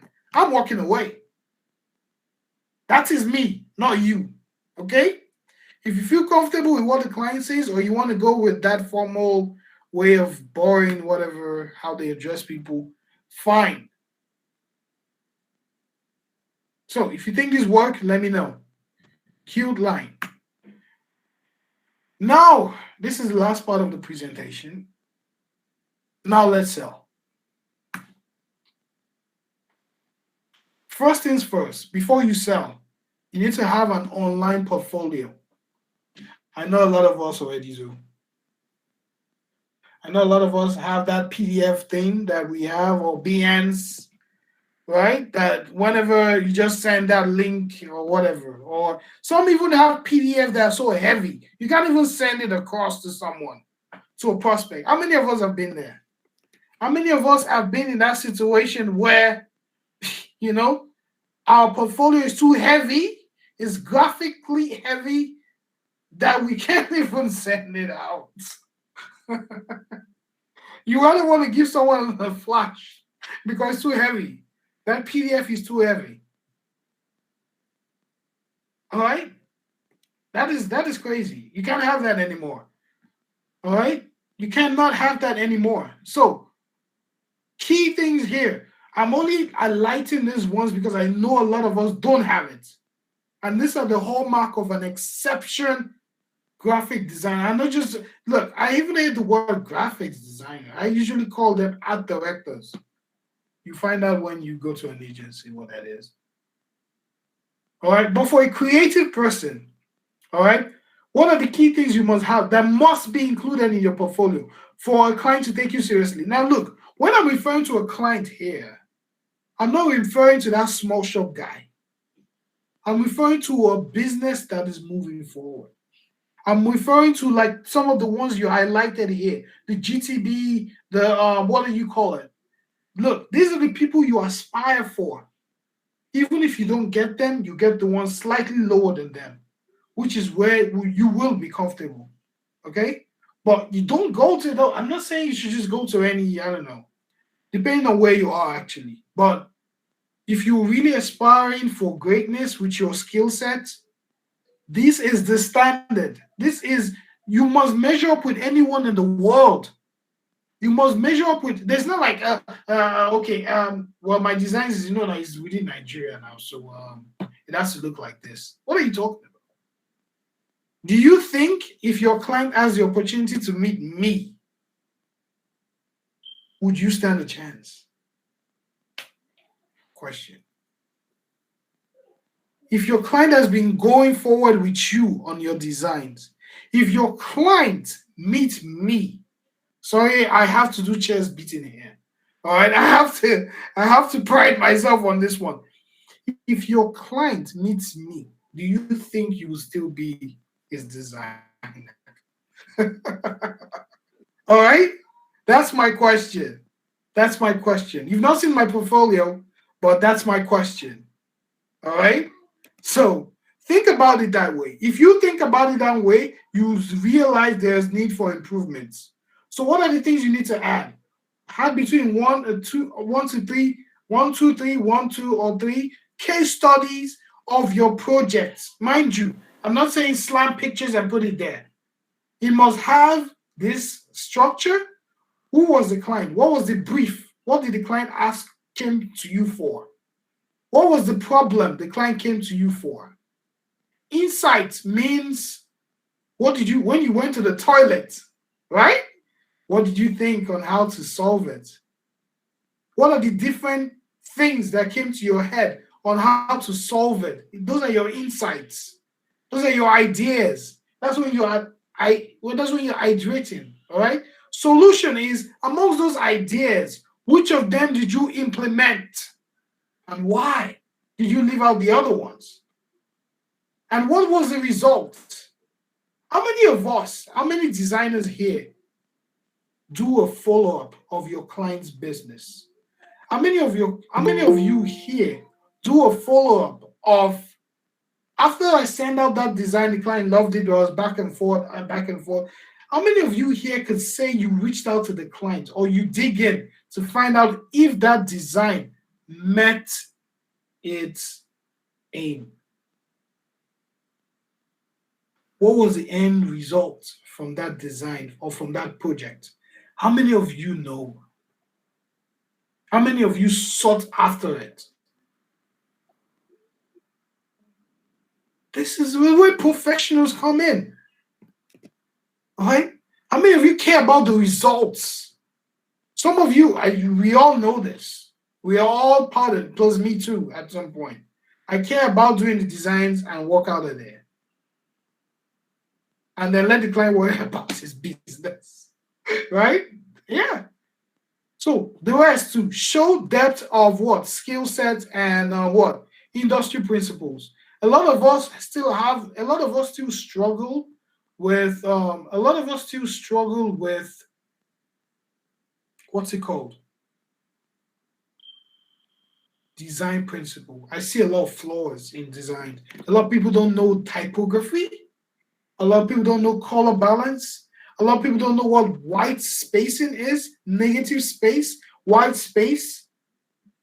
A lot of people don't know these fonts don't go with this font. A lot of people don't know the history of some fonts.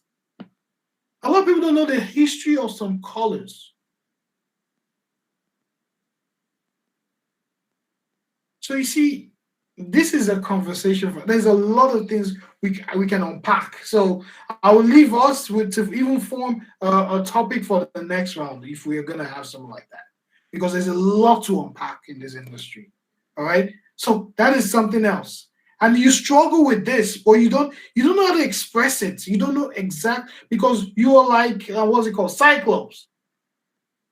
You have that power, but you don't know how to use it. You don't know how to manage it. You're raw. You've not been trained. You've not been sharpened. All right. Look at this. I'm just going back slightly. If you look at the on all these bullets, the sub one of them says, have a mentor.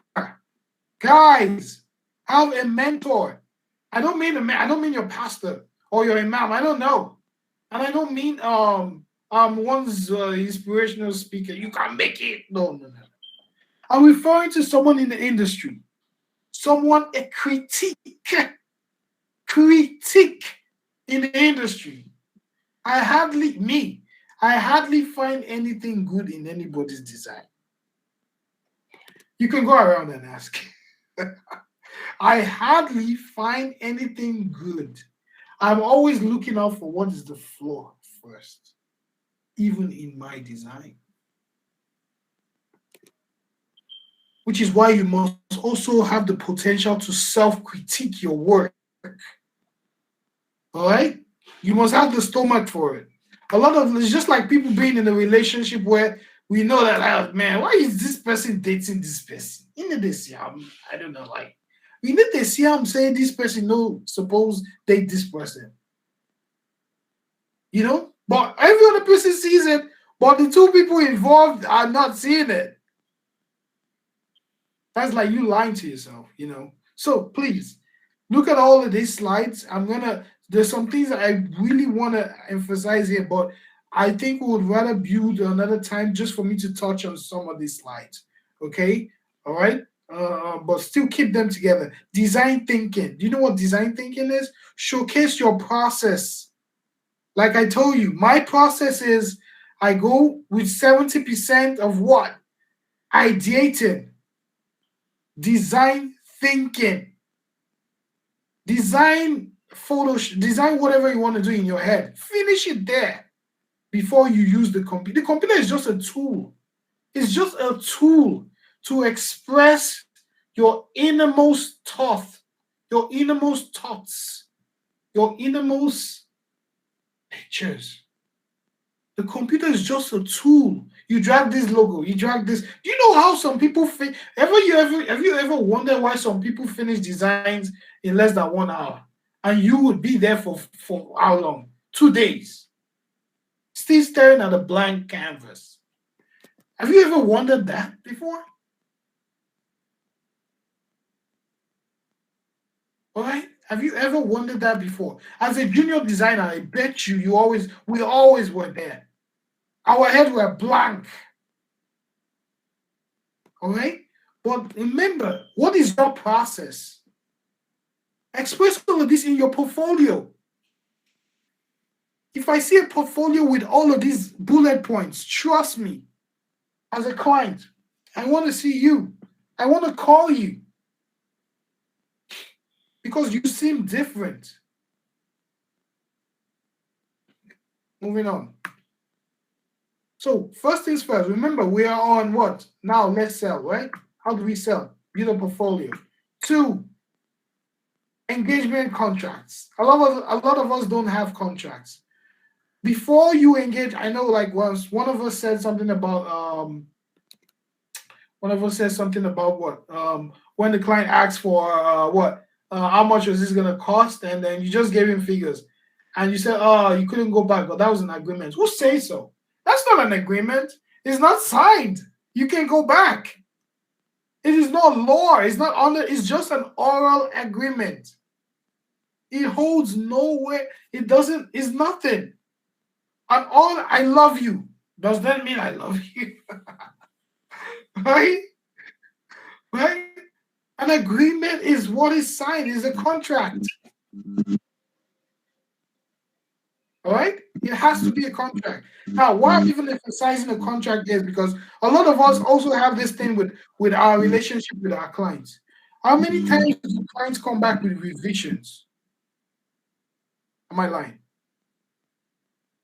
Right? Clients hit you up with revisions over and over and over and over again. You do this, no, tweak this. You do this, you know what? I think we could change the color. You do, I think, no way, man. That is why you need a contract. In your contract, go Google this, all right? I know some clients here don't like this. I do only 3 revisions, just 3. 3 revisions, that's it. Anything go past 3, and when I mean 3, you must carefully If I send you the first one, that's one. No, that's not a revision, actually. I send you the first one, I send you, because we have a contract and it was stated there that after 3, you are entitled to 3 revisions after the first set of design. After 3 revisions, which I think you should carefully, a lot of clients would be like, you send us one, they're like, oh, okay, no, can you change this? No, please carefully think about the changes you want, because you only have 3 options, 3 lifelines. Okay? If they're like, oh, we're going, you could go, man. But remember, you've also paid me. Remember, every contract must have some payment already done, right? So which is like some say 50%, some say 70% or whatever. Whatever that meat is for you is your business. But get your money in before you start up anything. That's why your contract is what you putting out this contract out for them to read, understand, and sign. All right? So payment is done, 3 revisions. So that, you know what that does to the client? The clients think, they start thinking like, okay, I only have 3 lifelines. Let me take my time and carefully, all right, look at my revisions. Just 3, they're respecting both of you on the same page.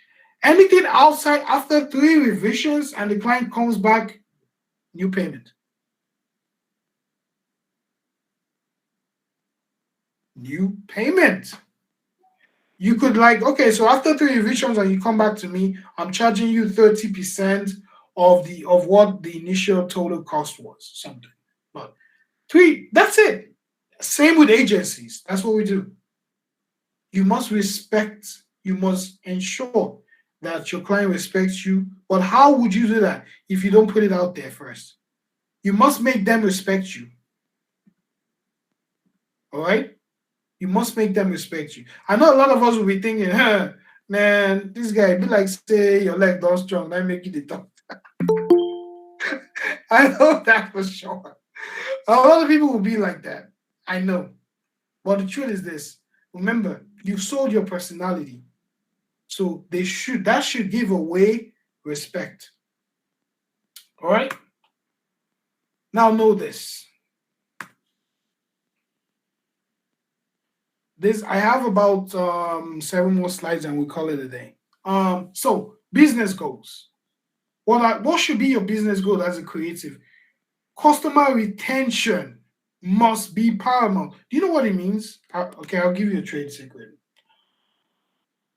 Let me ask this question, and I need someone to respond. Would you prefer to have a client that pays you 100,000 naira for a job, or that same client paying you 10,000 naira for that same job, but wants to keep you for another 1 year? 10,000 naira every month, or 100,000 naira and walk away? I need someone to say something. Which would you prefer?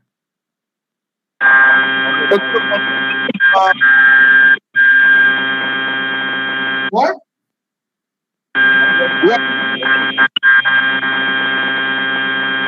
Okay, so type it. Some of you could type. Yeah, someone said, marvelous. Well, yeah, someone said 100K. That's it. And walk away. What? Somebody else? Who else? Somebody want to say something? I would type. Okay, cool. What would you prefer? Would you prefer a client that wants to pay you 10,000 naira every month for different jobs? Irrespective of it actually. Actually, I think I'm going to go with the 100,000 fee. You go with the 100,000.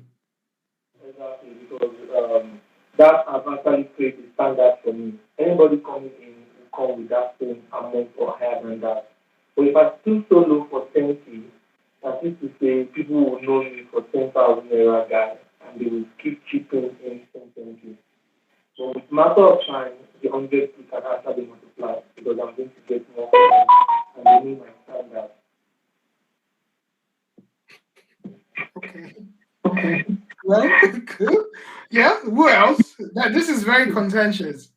Would you take 100K for one solo job with a client, or a client coming back to you with jobs for 10,000 naira every month for another 1 year?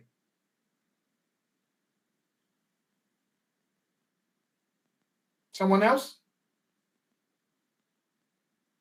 Monthly for 1 year. For me, it's not about the number of clients you have. It's about yeah. I'll Yeah. take Somebody? I'll take 100K 1 month. You take what? I'll take 100K 1 month. Set my standard as my value standard. If I keep taking 10K, I'll keep attracting 10K clients. Okay. Question. Another question. What if you attract 10K clients every month and you have 5? That's 50K. Don't you think so? Well, that's 50K, but I rather not attract many 10K clients. It looks a good deal, but it becomes sustainable over time when you are in that space, and so they will keep referring 10K clients to you. But if you do But, 100K job, but remember, what? So my question to you again now is this, Tiwa. 10K clients, you have 10K client, you want to be busy. 10K clients, every month you get your 10K, one client, yeah. right? You have 5 now. You have 5 clients. 10K, 10K, that's 50K every month. You're way busy, but you are guaranteed for another 1 year. 50K times 1 year. What's that? So 50K times 1 year is consistency in the same place without room for growth. If I have 100K once, it sets me as an 100K designer. Okay, Okay. and like it or not, I may not always get 100K, but over the time they will know me as an 100K designer, and the spare time I have, I can use it to develop myself and grow into being somebody who is even more than 100K. But if I keep myself busy with people who are paying me little, I'll be busy at that stage and I'll not grow beyond that. Okay. Who else want to kick to this one? Okay, yeah, so good evening. Yeah. Okay, so now the thing is, for me, any day I'll just prefer to do the 100K design over the 10K design. And I'll share a couple of experiences very quickly, please, if you permit me. No. Okay, so I worked for a particular client recently, and then it was a retainer, and we agreed on a particular amount, although the amount was not very favorable. But of course, she promised, okay, she was going to, add to the box, and I said, okay, let's get started. So after we did a couple of months, then she referred me to another client. Unknown to me, she had told the client that this is the exact amount I paid this guy. And then when that client called me to say, okay, I need you to do this job for me, and she was not even going to ask me for my fee. And then I got into the conversation and she was like, okay, is this not the amount? And I said, oh, I'm sorry, no, I can't do it. It is not worth my time. I told her straight up. And then she said, okay, she was willing to make concessions. So she added just something a little extra, but then it was still not cutting it for me because I knew it was not just worth my time. And then, but we had to settle because apparently she already had a premonition what my fee would be. Yeah. And unfortunately for me again, this very same client, I mean the second client now, brought about another retainer for me. Oh my And God. she was also going to pay me the exact amount of money she paid for the first gig. Oh So God. I just told myself that all that I'd done was to shoot myself in the foot, settling for the initial fee for the very first client. The second one, like it is something I did again this year, and I told myself I would never ever in my life repeat. A client called me for a job, it was a retainer too, about a 3 months contract. And then when he told me the scope of the work, and then I had assessed the situation and all of that, so I gave him a particular fee, and he said he was going to get back to me. And of course, he spoke with somebody else. Then he reached me back and he said, okay, this is the amount you're charging. We actually, myself and my wife, we met somebody else that is even willing to do the job for lesser, but we love your personality and we believe that you can deliver value. So we are going to go ahead with you, but please, could you, cut off something from the cost? And then I told them that actually, that what I had charged them was even ridiculous to me because what I said is, I don't want to charge you a fee that will be too ridiculous, because if I were to charge you, I'll be charging you way too much. So I gave them a very, very ridiculous amount to myself because I didn't want to sound ridiculous to the clients. And when the gig started, like I am 1 month into the contract, I have 2 months left to go, and this last 1 month to me has been like, I've been counting my days every day. It has been hectic and hellish. So I'll never do it again. Never. Thank you. How? Jesus. I'm putting my hands on my head. Adetunji, you've missed out on something big. I know, right? I know. Let me explain what you just did. And I think you still have the opportunity to go back. I'll tell you what you just did. You know what you guys are thinking? You guys are thinking one man. Look at the big picture. What's it stopping you from hiring another designer, low end, maybe, and paying that person? You have 5 clients giving you 10K.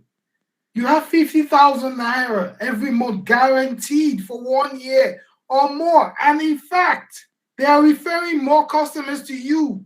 Chances are within 3 months, you might have 2 more or 3 more clients. It could increase to 70K every month or 80K or 100K with 10 clients. What is stopping you from hiring one designer more? Not you. You're now a business owner. What is stopping you from just hiring someone to keep that person here every day? He's busy. He's happy too. He's a designer. He's happy. You're keeping him busy and you're paying him what? 50K or 30K.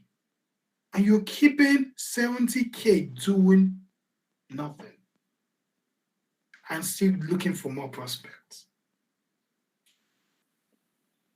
Does that make sense? This is how agencies work. Agencies don't do one-offs. Agencies never do one-offs. Let me tell you something. A business is all about retainership. A business wants to keep making sure it gives you, it puts a rate that you can afford every month. Why do you think MTN is still in business? Why do you think? Why do you think they're all in business? Because they rather get a monthly charge than a one-off charge. Do you get it? You see why I'm putting my hand like this? You're missing out of the big picture. You have the opportunity to become an agency. You now have the opportunity to employ more than one person. You will never make money if you are the only one using your time, your hours to sweat for the business, and you cannot grow. You cannot. Are we making sense here? A great word indeed. Okay? You cannot grow. Look, you will be so surprised. Oh my God. So let me give you an example. I have friends in the industry, okay? I have a lot of friends in the industry. I don't know if any of you, have you guys ever heard of Wow Fusion before? Have you heard of Anaco before? These are my friends. They started out this way. Go look up Anaco. I'm going to type it for you. Although it's a digital agency, all right? All right? Well, go look them up. I'll get those names for you, right? Look, the only way you can grow If you hire just man, look, you still have that opportunity to go back. Go get those freaking 10K clients, man. And just be the what? What are you gonna be? The MD. But make sure the design that goes out is standard. It's always standard. But you don't break sweat, bro. You don't break sweat. Why is a lot of us restricted by 2-3 years? Look, let me tell you something. Do you know the last time I did designs by myself with my hands? I can't remember. I can't remember. I give it out. I give it out and keep the money because I'm operating from a higher level. I'm operating from what? A business owner. And you need to understand, look, this is business. First is business before creative. Don't lose sight of that. Don't lose sight of business before your skill. Business comes first. All right? That's what I'm saying. Collaborate. Collaborate with people, with your peers. You go like, hey man, guy, I beg. You know what? I beg. What's his name now? Let me use Tiwa, please. I beg. Tiwa, you know what? How you will feel, man? Make I give you like this 2020K. I get one job. I get one to go keep you busy. Don't worry. I will buy you what fuel? I'll buy you fuel. I'll buy you Indomie. Indomie and egg. All you guys man. I'll buy you Indomie and I'll give you 20K every month. But you will be busy every month. You know what you just did? You just employed someone.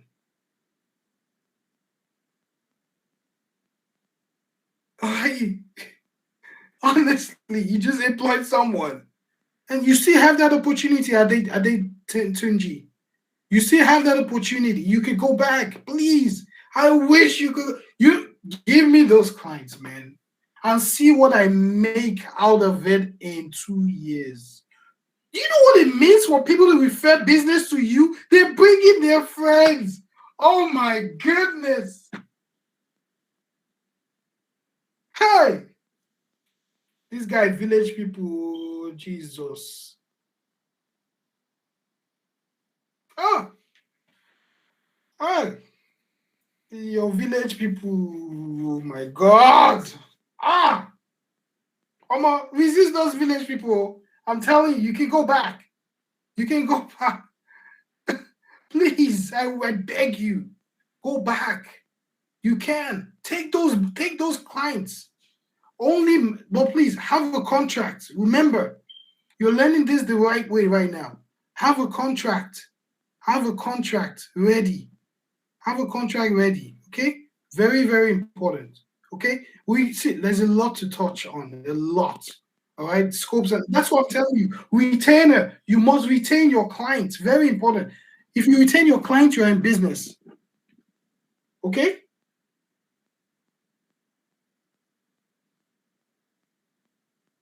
How many minutes? How long is that? Okay, I'm even thinking less. No worries. Yeah. Okay. So don't worry. I've just got one more thing to show you. I'm gonna move with speed now. Next, be a stakeholder in your client's business, operation, and innovation. So what do we mean by that? A client, so you see what I'm saying? Retainer. As long as you are retaining with the client, always go back to your client. All right. I think most likely we're gonna have a part 2 of this session or something. So try to fix a time where we could do this. I could share more light on some of this. Okay. But here, retainer here just talks about what? It talks about something simple. Be an employee of your client. Free. Because you know there's more to the business in the future than now. Ask the client questions. Hey, what are you doing now? Did you see this idea? Do you see what's going on in this your industry? Do you know that right now in the fashion industry, this is how people are selling? All of that. Do you give clients these insights? Or you just do one design and then you walk away? and you wait for the next. That's why you're always waiting. That's why you're always waiting for clients to come to you. That's why you're not getting the clients. Go and Google what they call proactive marketing. That term, proactive marketing. It means do country no send work. Google it. Next, generate ideas for your clients. Pitch. Have you ever heard the word pitch? Yes. It's something, yeah, it's something within the industry, the agency. We pitch constantly. We keep defending our ideas. We keep bringing up new ideas. It's not just about wait. You can't just sit around and somebody come and bring food on your table. You have to go get the bread, man. You have to go get the bread. You have to go get it. The bread is out there. It's big. It is yours. But hey, you got to get it. If you have ideas for a client, some of us are also loud mouthed. Some of us are also very carried away with you have ideas for your client. Then your client is asking you to do one thing. But because you've seen so many other things, ideas you want to share with the client, you just go and expose everything. No, sell them in bits and pieces. What do you think? Do you think everything Apple wants to do with the iPhone? Do you think that's all they did in this new version? They have new things, but they won't show it. That's why they release it every year. Have you asked yourself why? Why is it a new iPhone every year? All right, this because they have more to give. They've seen technologies that will last between now and 10 years ahead. But do you think they'll put it in the next iPhone? No. They're going to sell it in bits and pieces because they want to be in business for what? Retainer. Retainer.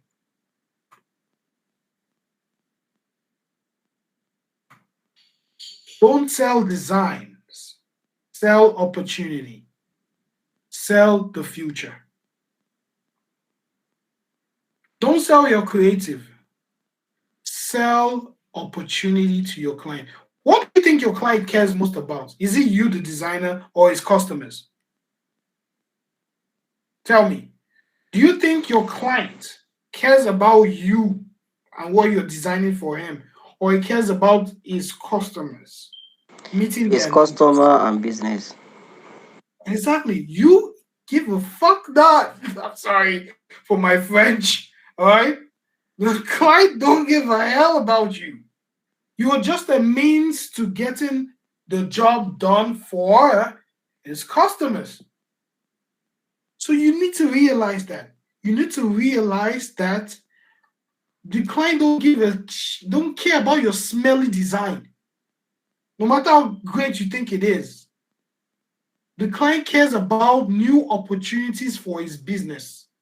When you start thinking like that employee, that invisible employee that thinks about, oh, okay, so how many of you have studied the customers of your client? How many of you know the customers that your client is targeting? How many of you know them? So you see, once you have that person you've employed and you're doing retainer, this is now where you as a business owner start thinking on the long term on how to expand the business. I'm going to give you one example now of a client of something exciting. Let's look at something more exciting right now. All right. I'm going to give you an example of an agency that, as a result of what they did for Uber, they went zag. Their percentage revenue went skyrocket because of the next set of clients that came in. So here you see Uber had this was their first logo, the one at the top on the left. All right. So when they started business in I think 2009, this is what they started with. All right. And at some point, they decided to move on from that logo to rebrand to the next one. Now the next one, which you all see, it was a monumental failure. All right, it failed woefully. You don't see it, but I could tell you about it. A lot of you. The second logo you're seeing, that's the one with the circle and the dot. All right. A lot of people, it was designed by the owners of Uber, two of them, the founders. They designed it in their office. And when the logo came out and it was launched, they had a lot of backlash. A lot of people can't follow. You know why? Because it resembled the butthole, your nyash hole. Sorry. Okay. So I would just say it, nyash. It was like a nyash on the hole. If you twist it, if you rotate it, you know what I mean. That was what a lot of people call it, butthole. All right. In fact, when it came out, their creative director on Uber resigned. All right. So they called it a butthole. All right. It was a big failure. Then after that, they had to now imagine. No, let me show you there, right? Look at the next logo, the big ones. Those are the same logo, but one is black on gray on white, white on gray on black. How many of you can design this logo and send to a client and say, pay me 20 million for this logo? Add that dollar on naira. For this, is this a logo or a text, please? How many of you have that confidence to sell a text as the logo after seeing those two up there? How many of you can sell this? Farouk, if I slap you, Farouk, if I slap you, how many of you can sell this? But do you know what they did? Because it's going to be difficult to sell this, and this is what a lot of you do. How do you sell a logo? How do you sell a logo? Somebody, please, just really fast. How do you sell a logo? How do you present it? You present the pain points, right? Connect it to a story of what the clients, where they are now and where they want to be. So if you can connect the story to the logo, you might be able to. Sure, so it'll be just this guy that give us. Are you sure you've done it this way? Huh? Yeah, pain point. You whine me, Abby. Although you're right, actually, but typically, how do we sell logos? That's my question, actually.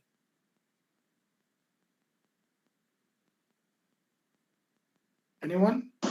I think Farouk should speak since he said he has sold something like that. Don't worry about him. He could tell you in his platform, but he can't say it here. You want to say it here, Farouk?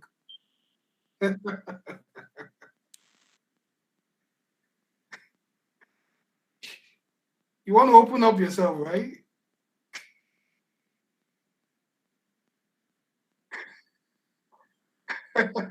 All right, so I'm going to show you. I'm going to show you a typical. Put this in mind. Put this in mind. This. Don't sell design. That's what most of you are doing. You do a markup. You know how you mark up all those things, and you mark up, and then you mark it up on T-shirts. You mark it. That's just design. You're not selling me anything. You're selling me. So I said do a logo, and you're slamming it on, mocking up, and all of that, right? Which is typical. Don't sell me that. Sell me opportunity. Sell me something I've not seen in my business. And this is what these guys did with this text. Because this text is going to be hard to sell. So what they did, they went all out. And I'm going to show you.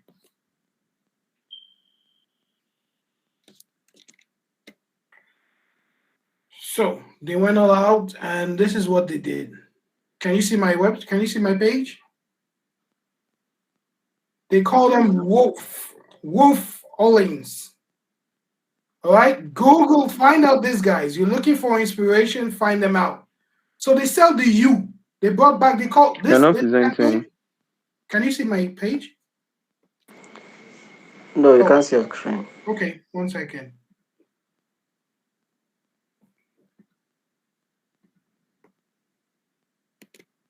Can you see my page now? Yes, we do. Google these guys. Write this name down. Go to their website. Wolf Owens.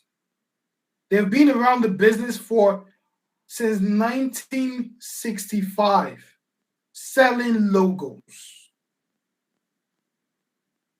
They are the current designers for Uber. Just this text. The name of this campaign, it was a campaign. They call it Bring Back the U. Do you see the U? Do you see the U?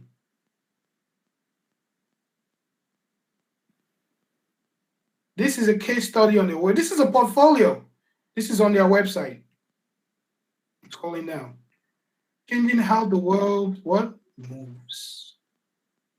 You could read the full story, read their story here, which is like the same thing with the inside, the brief, and how they tackled it. There's a video that goes with it as well.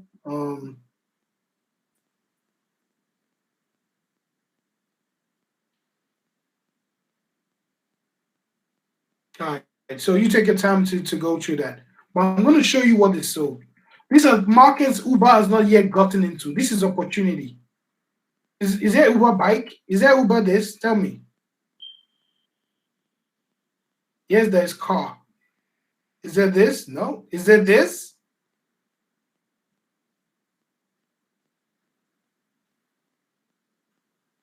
All of this they sold. They're trying to show how that logo is going to be adapted.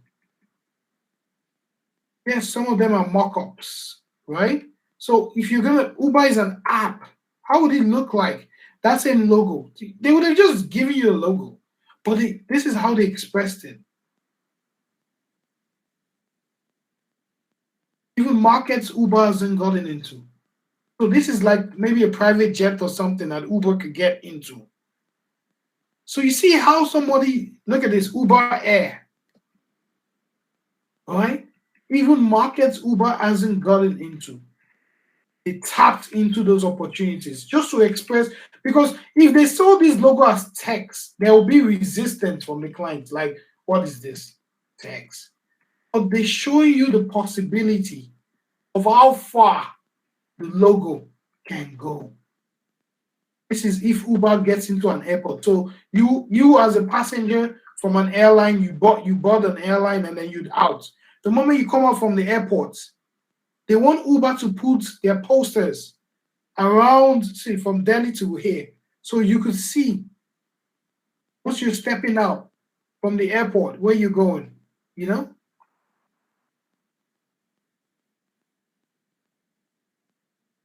With all the animation. If you have someone in your team that does animation, why not? Collaborate, guys. Collaborate. Right? Take your time, check out these guys, all right? See all what they did, all the expressions. These are like the brand guidelines. This is also a topic for another day, because most of you don't even know how to use brand. You just design brand guidelines. It's not even complete, but you still don't know how to use it. You don't even know how to inform your client on how to use it. You just design and you dump with your client.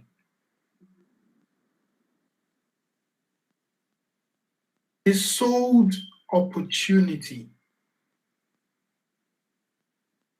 They sold opportunity. And I'll tell you this, because of that opportunity they sold, it led to, this is their main website.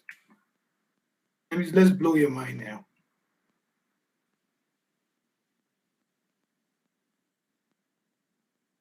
You see all of this? Yeah, they did the Google. They had that contract. Logo.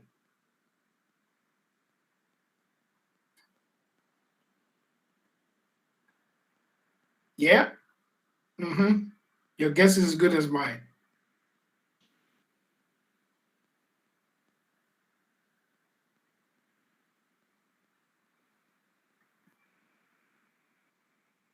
What are they selling? Future. This is how they present their ideas.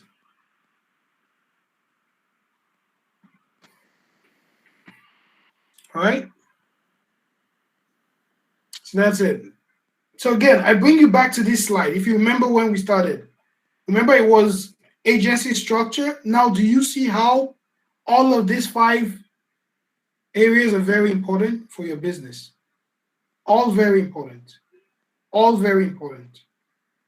As one man as you are, try to scale to more than one person. You can't be one person and still say you want to grow. Diversify your business through collaboration. I'm going to give you this one. This is one of my projects, one of the projects I love so much. It's called Abella. And Abella means what? Candle. All right? I will just show you slightly out of it here. This is my portfolio, by the way, my visual portfolio some years ago. All right. So Abella, I'm not going to share this slide with you anyway, but I just wanted you to see it. All right. You see all it. A lot of you go with when you try to present case studies, you don't have all the ideas in it. All right. Do you see my brief? What is the brief? All right. These are all the different adaptations. We were trying to develop a logo from it. And then from that, how would the logo look like when we develop more from it? So remember, we're talking about collaboration here, right? Again, I could deep dive on this, but we don't have a lot of time. But where the collaboration came in was, if you look at some of this, if you look at some of the sketches here, these were pencil drawings. They were motifs. All right, those are like hand sketch drawings, art, abstract art, and then we got some guys from Yabatech to be able to draw those motifs on paper. Then what we did was that from there, I know I'm too busy to be able to those motifs from pencil drawing. I had to give it out to someone to vectorize in Corel Draw. I told the person take 40 days. Do you know the year this was done? This design you're seeing was 2014. I paid the person that converted this pencil drawing to vector based on Corel Draw. I paid the person 50,000 naira. Don't ask me how much I made. All right. For 40 days. I know obviously it will take him 5 days, right? But because I'm also factoring, he's also a business person. And I'm able to push back with the client. He vectorized all of that for me, and I use it on the design you saw at the bottom. All right? And I also got someone, that is collaboration here. I've collaborated with how many people? 2 already. None of them I only did the layouts. But the easy work, because I already thought about how the layout is going to look like in my head. I did easy work, but I got the bigger chunk. Do you understand what we're saying? This is a client on retainer. And I need you to go check out Abella on Instagram. This is the real thing. Now, I also got someone that does the photography. This is scented candles and all of that. This is like a mock shot of all the products in one.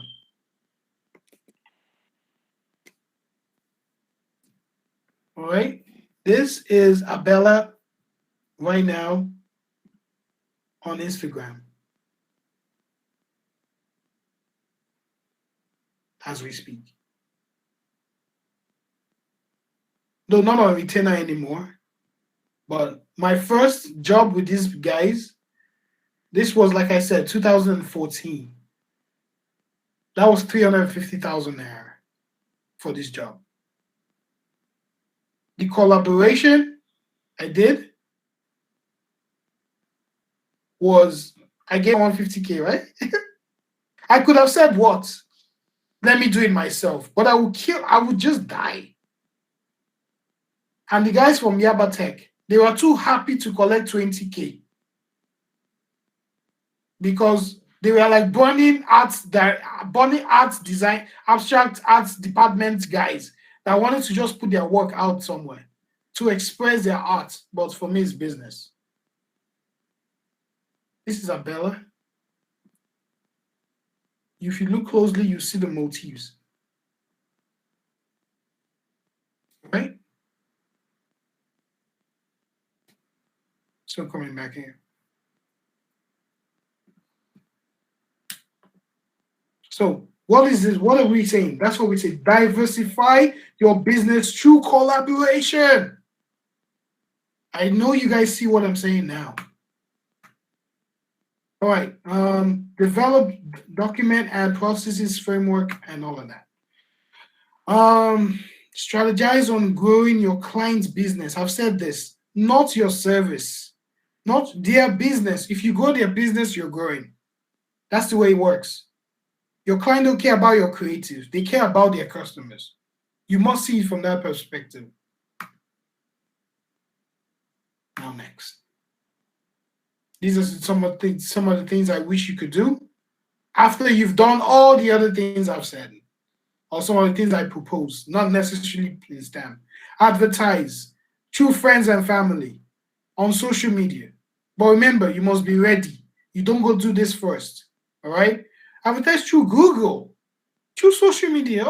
Everybody's putting, have you seen people are putting in 3,000 naira for an ad for one day and they're getting thousands, hundreds of thousands of views? What about you advertising your service on social media? Why not? Why are you waiting? Why not? And all the rest. Questions? All right. Questions?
Yeah.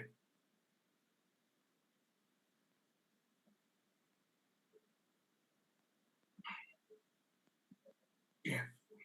Mhm.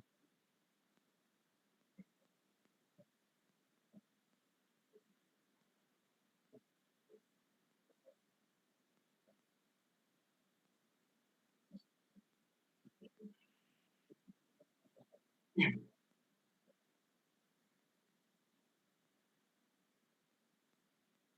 The West.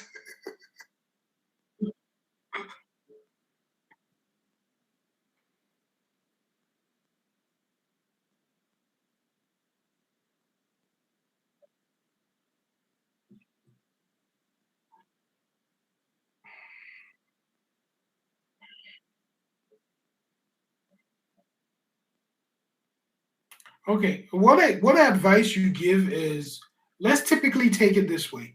If you go to a website that you need to either, let's say for a service you need to subscribe to, you notice there is always a plan and it's always three. One, plan, first plan, two plan, three, or ABC, or basic, deluxe. It's just like buying a website. There's always three plans. Follow that template. Have a final cost or a range for each of these three. Okay? It's going to take you time, but have three packages. Have three packages for every client and tell them choose one. But in that choosing one, make sure, so package one, if you say package one is 50K or between 50, you still have your range, it's okay. Well, you know what could hurt you and what could not. All right? But don't let the range be too far from each other, because if it's far from each other, all right, then you obviously know they're gonna pick the lowest part, and then you know you're shooting yourself. So if you want a range, have three categories. I'd say that's what I'm also trying to do. I'll have three categories, and in those categories, I could have a range or I have a fix. But list out all the line items, which is that quote I talked about. You know, a quote is actually a figure with list. So try to develop a template where you have three plans and they all have ranges or they have fixed amount, just like every website looks. Website with plans. Go look up all the hosting plans for GoDaddy and all of that, or Namecheap, whatever. You see those plans. Go with that flow. You know that the plan C, which is the third one, is more money, and you know the list is more, right? So go with that plan, I say. You know, once you've done it once, you know you're done, right?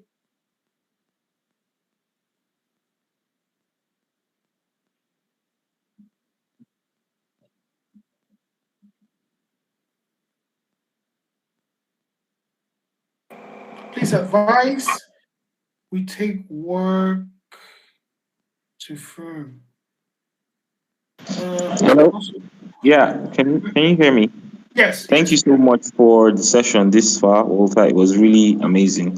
So pretty much most times, yeah, you talked about aiming for a particular clientele, like those big brands, yeah. And currently now with my brand, I mostly brand for startups, yeah, but they are quite they're able to pay somewhat to my rates.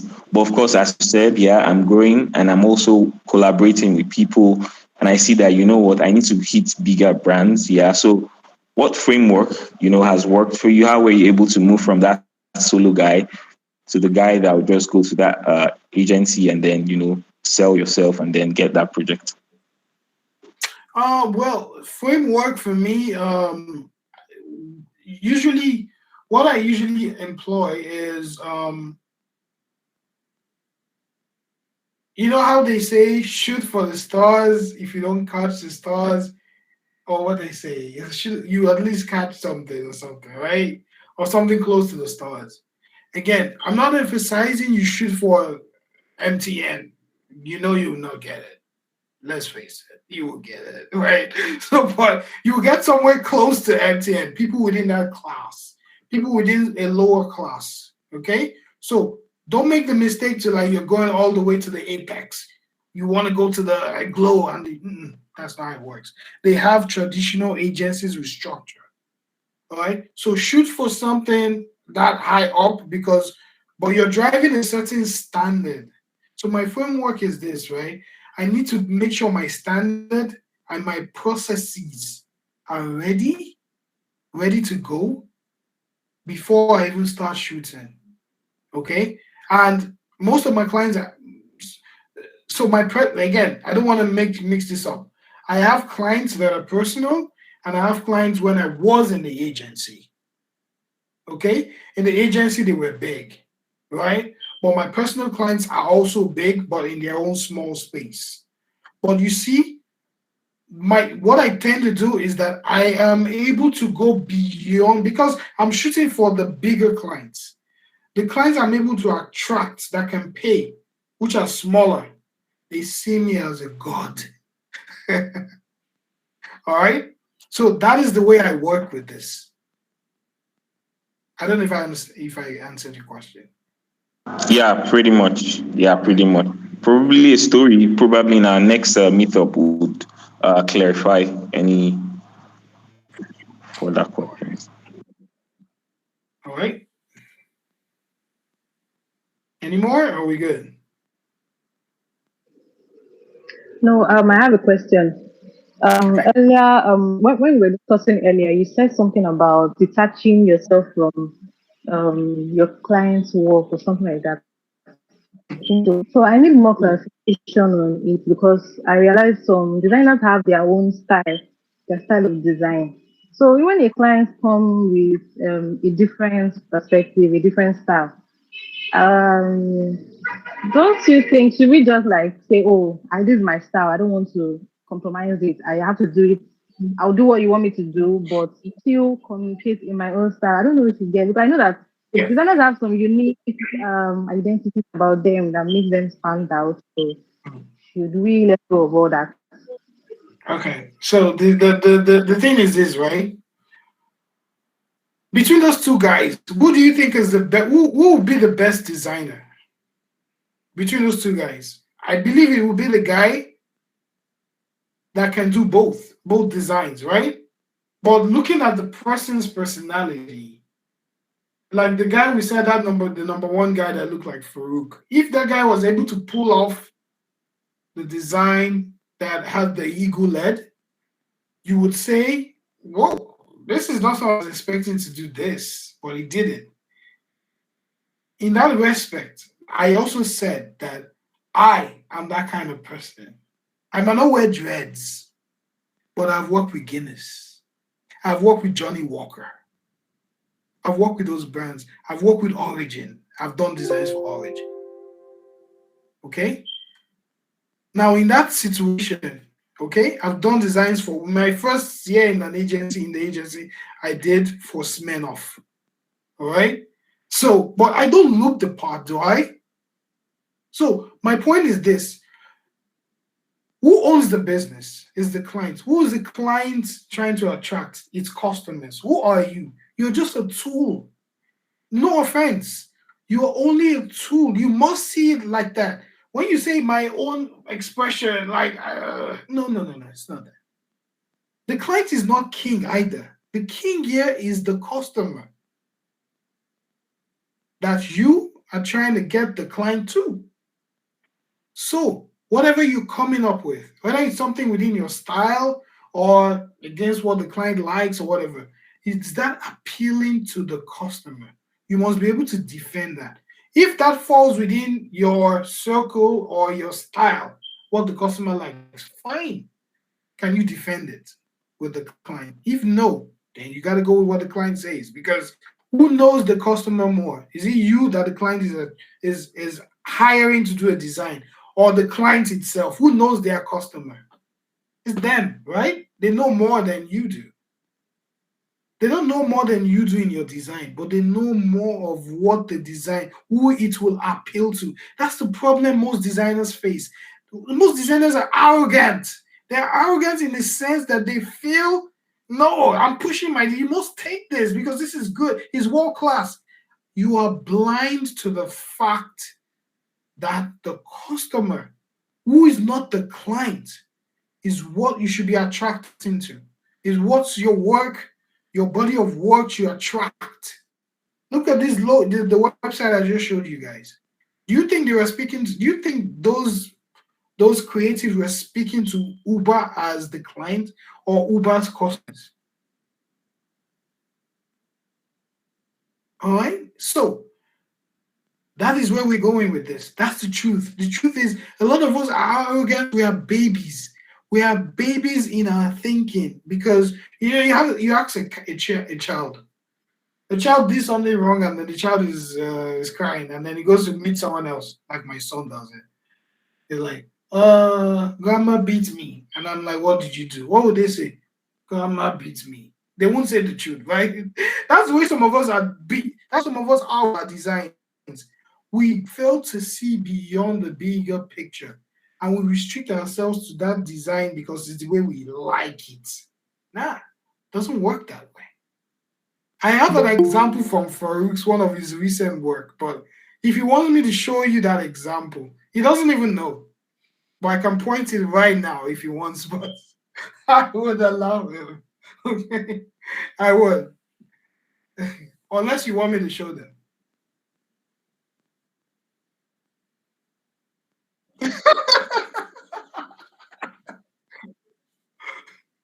Okay. Right. So again, in other words, what I'm saying is kill self, kill you, kill I told you something when we started. Do you know why a creative person, your uniform is black? Do you know why? It's because you are not the center of attraction. It's everything around you. If I'm in this room and I'm wearing red or yellow, you pay more attention on my shirt than the things around me, which is actually black.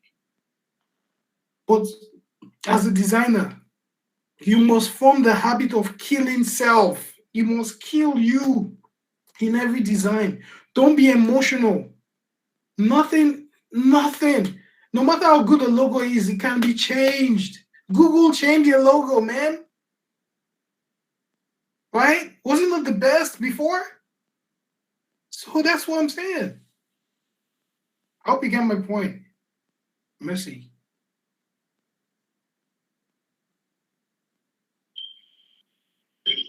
Yes, sir. Yeah, I understand. I have a All right. question, sir. All right, cool. I have a question. Yeah, that will go. Okay, sir. Thanks so much for the session. I really appreciate all the knowledge being passed. So, my question is, how can I be better in time management, project time management? Well, that is a topic for another day, I'd say. I must be honest with you, it's a topic for another day because we all struggle with it. I do struggle with it. Okay, some of my demons right now is like I watch. I don't know if you guys know about HBO. There's a certain program called Succession. Anytime that program is on, I leave everything I want to do and I just watch. So, but my point, where I'm trying to go with this is that time management is something that is it's something that is self. You have to first of all look at within you know exactly that you're wrong. I mean, like with your time management, you know when you're wrong and you know when you're effective, I know when you're less effective. When you are less effective with your time and you know you have timelines with projects, the question is, how do you want to solve it? You must be able to. It's a matter of discipline. It's a matter of discipline that this is due at a certain time, and part of your time is that you want to finish on a good time. You don't want to finish under pressure because when you're under pressure, you know you're not doing so well. So the question is, at the time when you know you're wasting time, which your subconscious tells you you're wasting time right now, like you're supposed to be on this but you're not. The question is, have you developed your discipline or the degree of your discipline to remove yourself from whatever activity you are in and face what you're supposed to do? But I'm still saying it's something we have to expand on another day as well. But that's just my piece on that. Thanks so much, sir. No worries. Okay.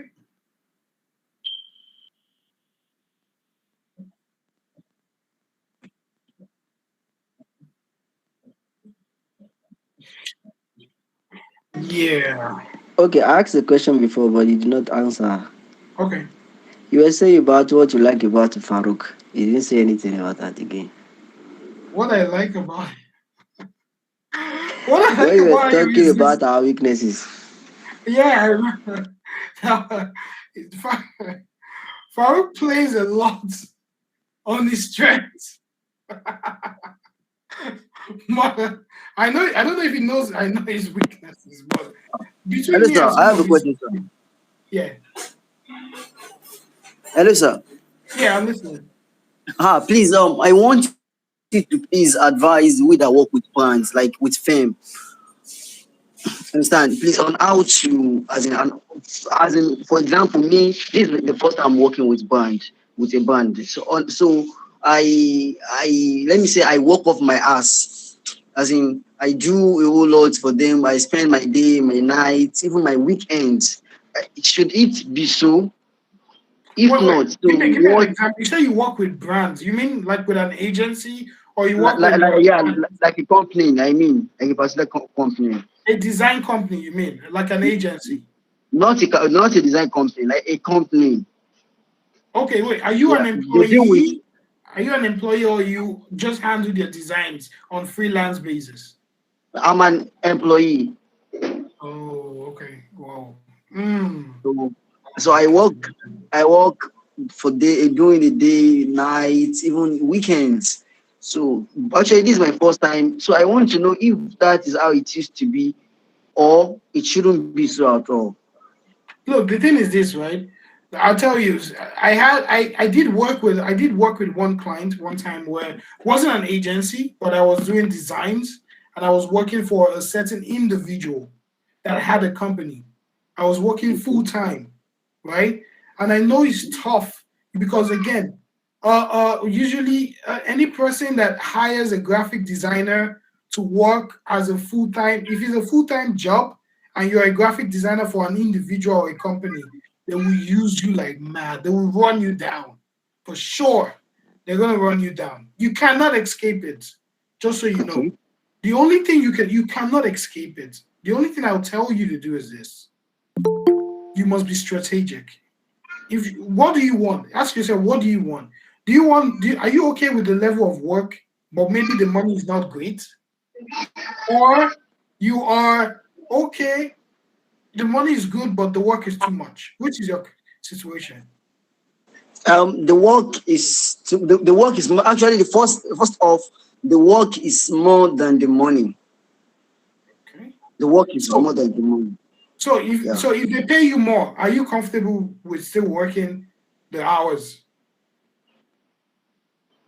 Uh, actually, it is because I started 3 months ago, and even it has led to like burnout once. As in, I fell sick, but I know personally that it's due to the stress I've gone through with Hmm. doing So this work. let me give you a very short, quick one. What you could do is this, right?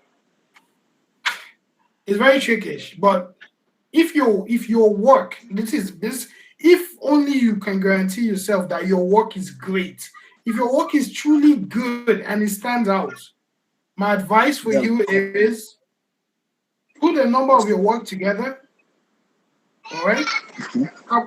Put Yeah. them together, put them as a PDF, and before you came into the company, if you knew the numbers, like what the company was making, I mean, like their profit loss, all of that, or the number of customers they had, or whatever, compared to now that you came in and this is the number of work you've done, and this is what it has led to. Has it led to any growth or not?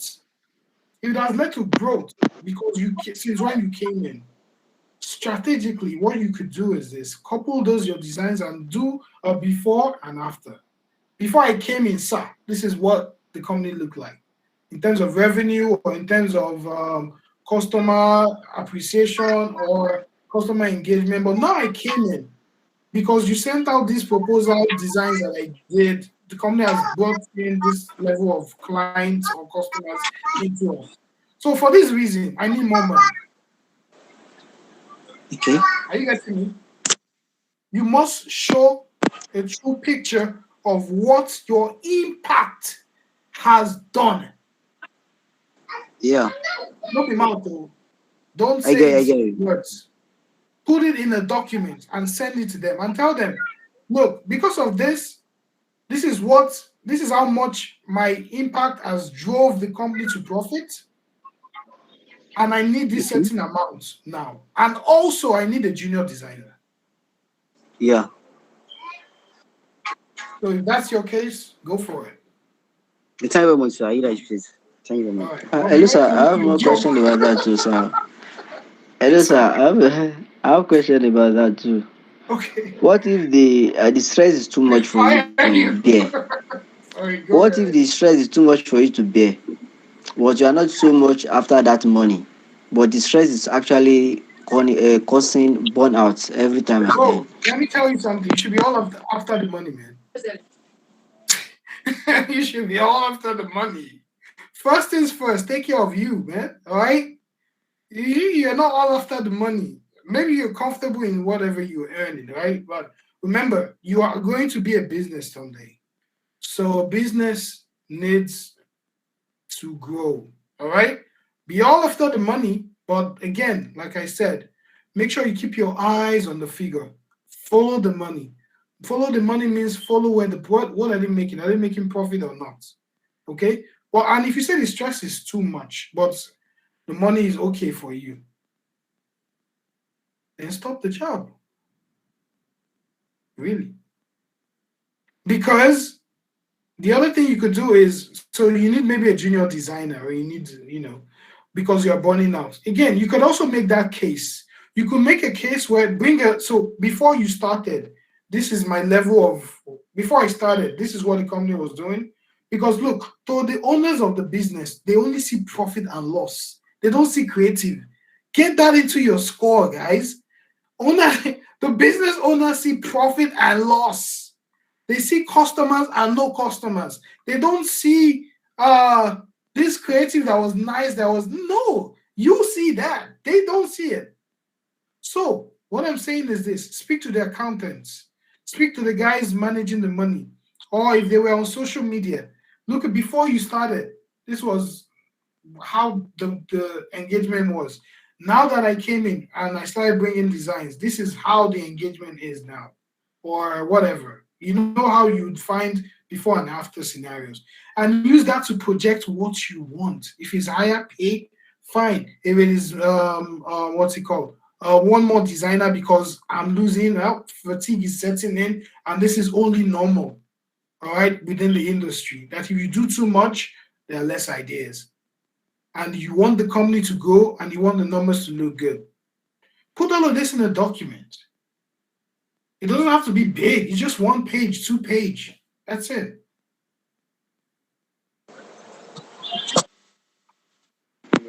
Thank you, sir. All right, cool. Can we have your? I don't know if I can ask this question. Can we have your number, sir? Sure. Farouk will pass that across, but I think well, you can't call me, but yeah, why not? Why not? I don't know. We'll work out something. Me and Farouk, we'll work out something. I think so. Yeah. Ah, about Farouk.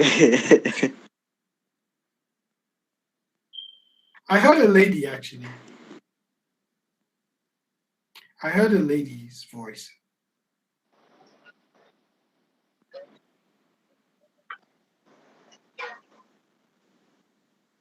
Okay. All right. Anyone else?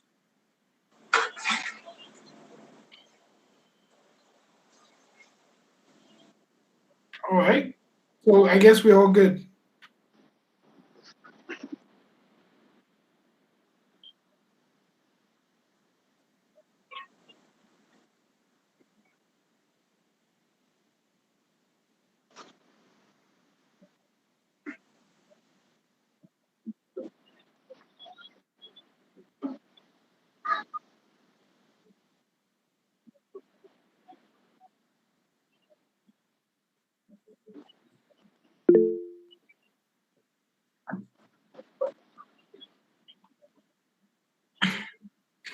I would actually love to hear in some 30 seconds what you think you've known. I just want to be sure that my feedback was good, you know?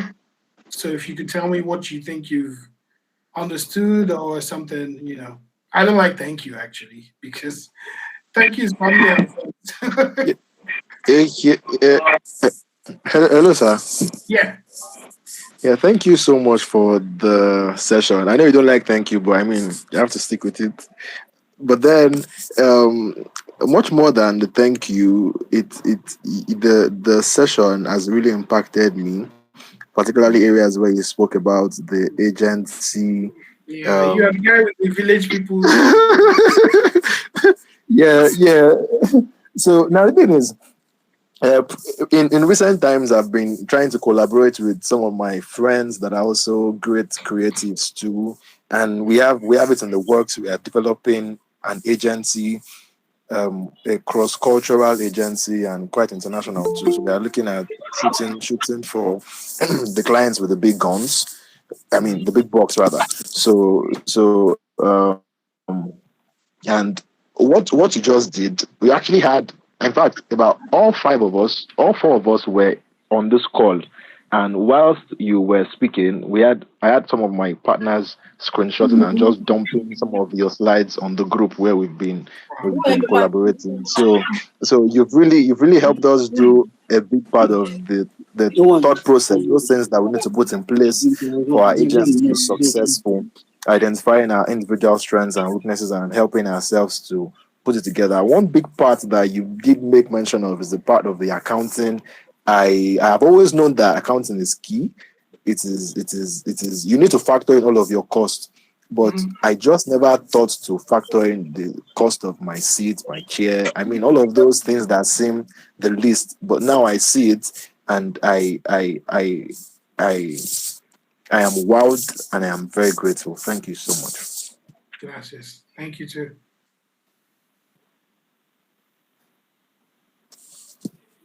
Anyone else? Yeah, I really also appreciate because this section really changed my mindset and also made some things clearer to me.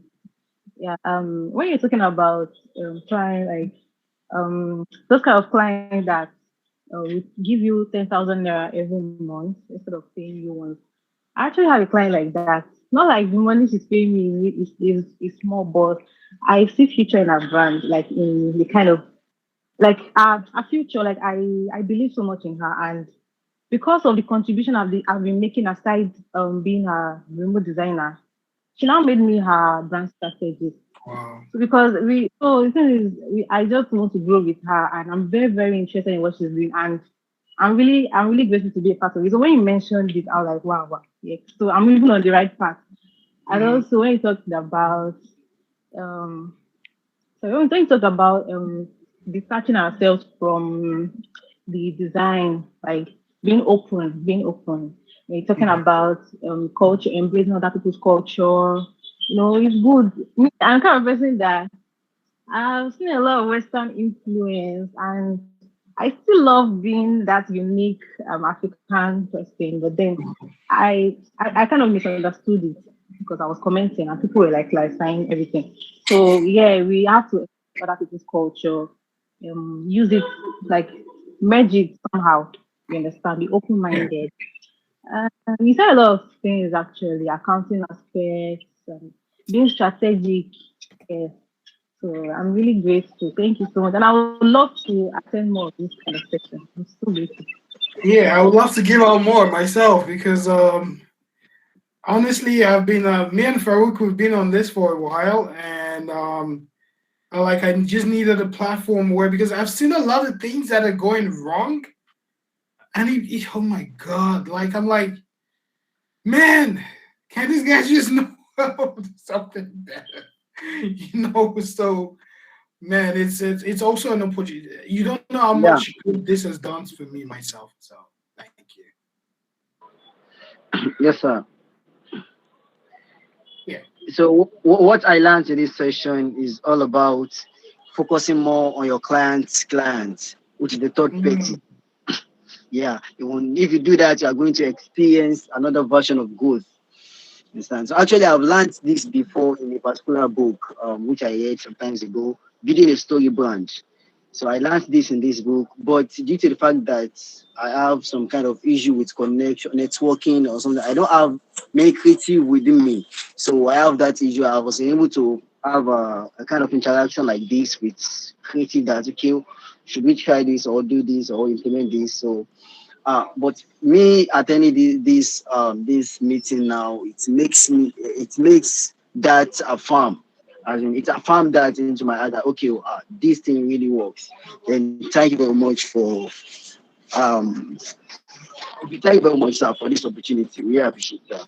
I appreciate it too. Thank you. All right. Um, Hello, can you hear me? Yes, I can. Oh, good evening. Sorry, I joined the meeting in very, very late Okay. towards the roundup session. Just wanted to ask. I think this is about graphic design and I think it's about graphic design, but I'm a network engineer. I actually should scold Farouk for not notifying me earlier. I just saw it on the status now. Okay, so this is the problem I'm facing, yeah?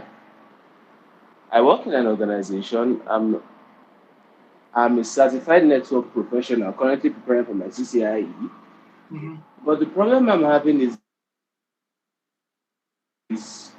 let's just say, since we resumed from Corona, the workload has quadrupled. Short version.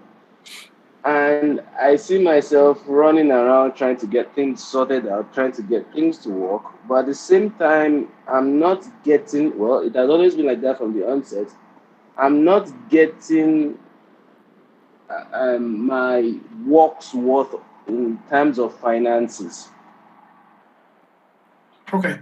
But I the understand. problem I have, but the problem I have is I see it's a challenging environment. The organization is an innovative and open to technology. So we are constantly implementing new technologies, which helps me grow. But at the same time, I'm not getting any financial growth from there.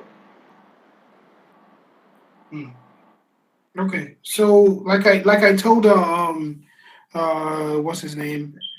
Abdul Rahman, right? So the thing is this is a general strategy and this will work for me. Okay. The thing is this for anyone that is in that situation where you're not getting the benefits as accrued you as the company grows, easy, very easy, and very strategic.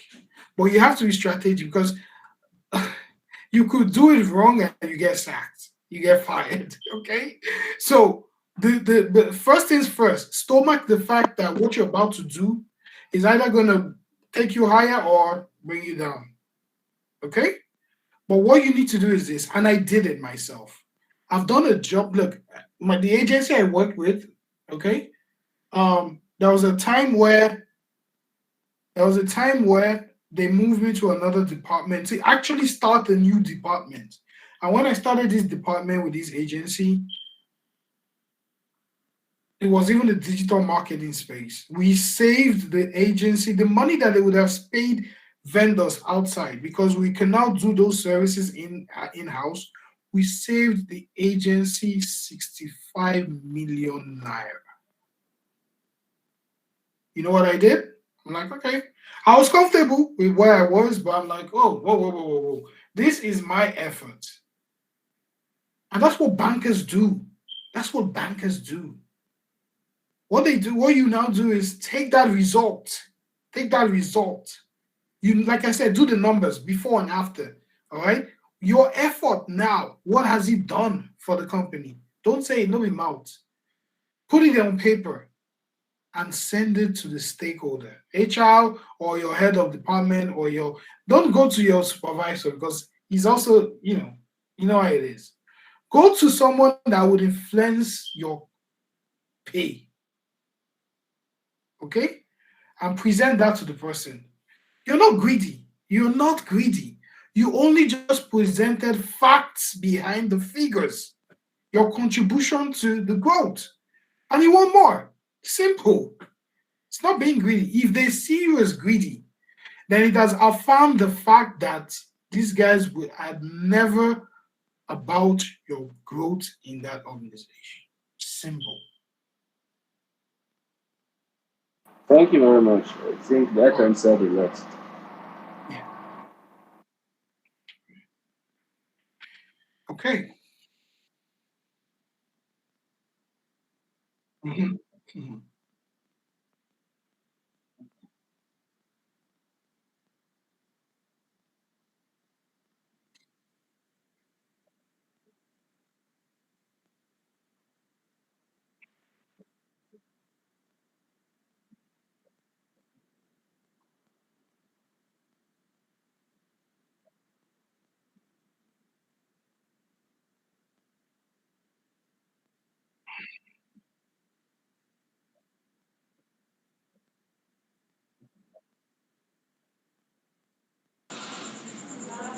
Mhm. Uh, sir, please, can we have your Instagram handle? Maybe to Yeah, follow you can look you. at Farouk will give you all that information. Okay, sir. All right. All right. Thank you guys. Remember, cats, I leave you with my advice. Stay true, stay focused, stay local, act international. Act international. Your competition is everywhere around the world. The world has gone small. Your competition is everywhere. It's not in Nigeria. It's not in Lagos. It's not in Ibadan. It's everywhere. So that means there's a need for you to up your business skill, not your service, but your business skill. All right? That's all I got to tell you. All right? We'll do this another time. Thank you very much. All right, thank you, sir. All right. Farouk, please, please, your Instagram handle, please. Thanks.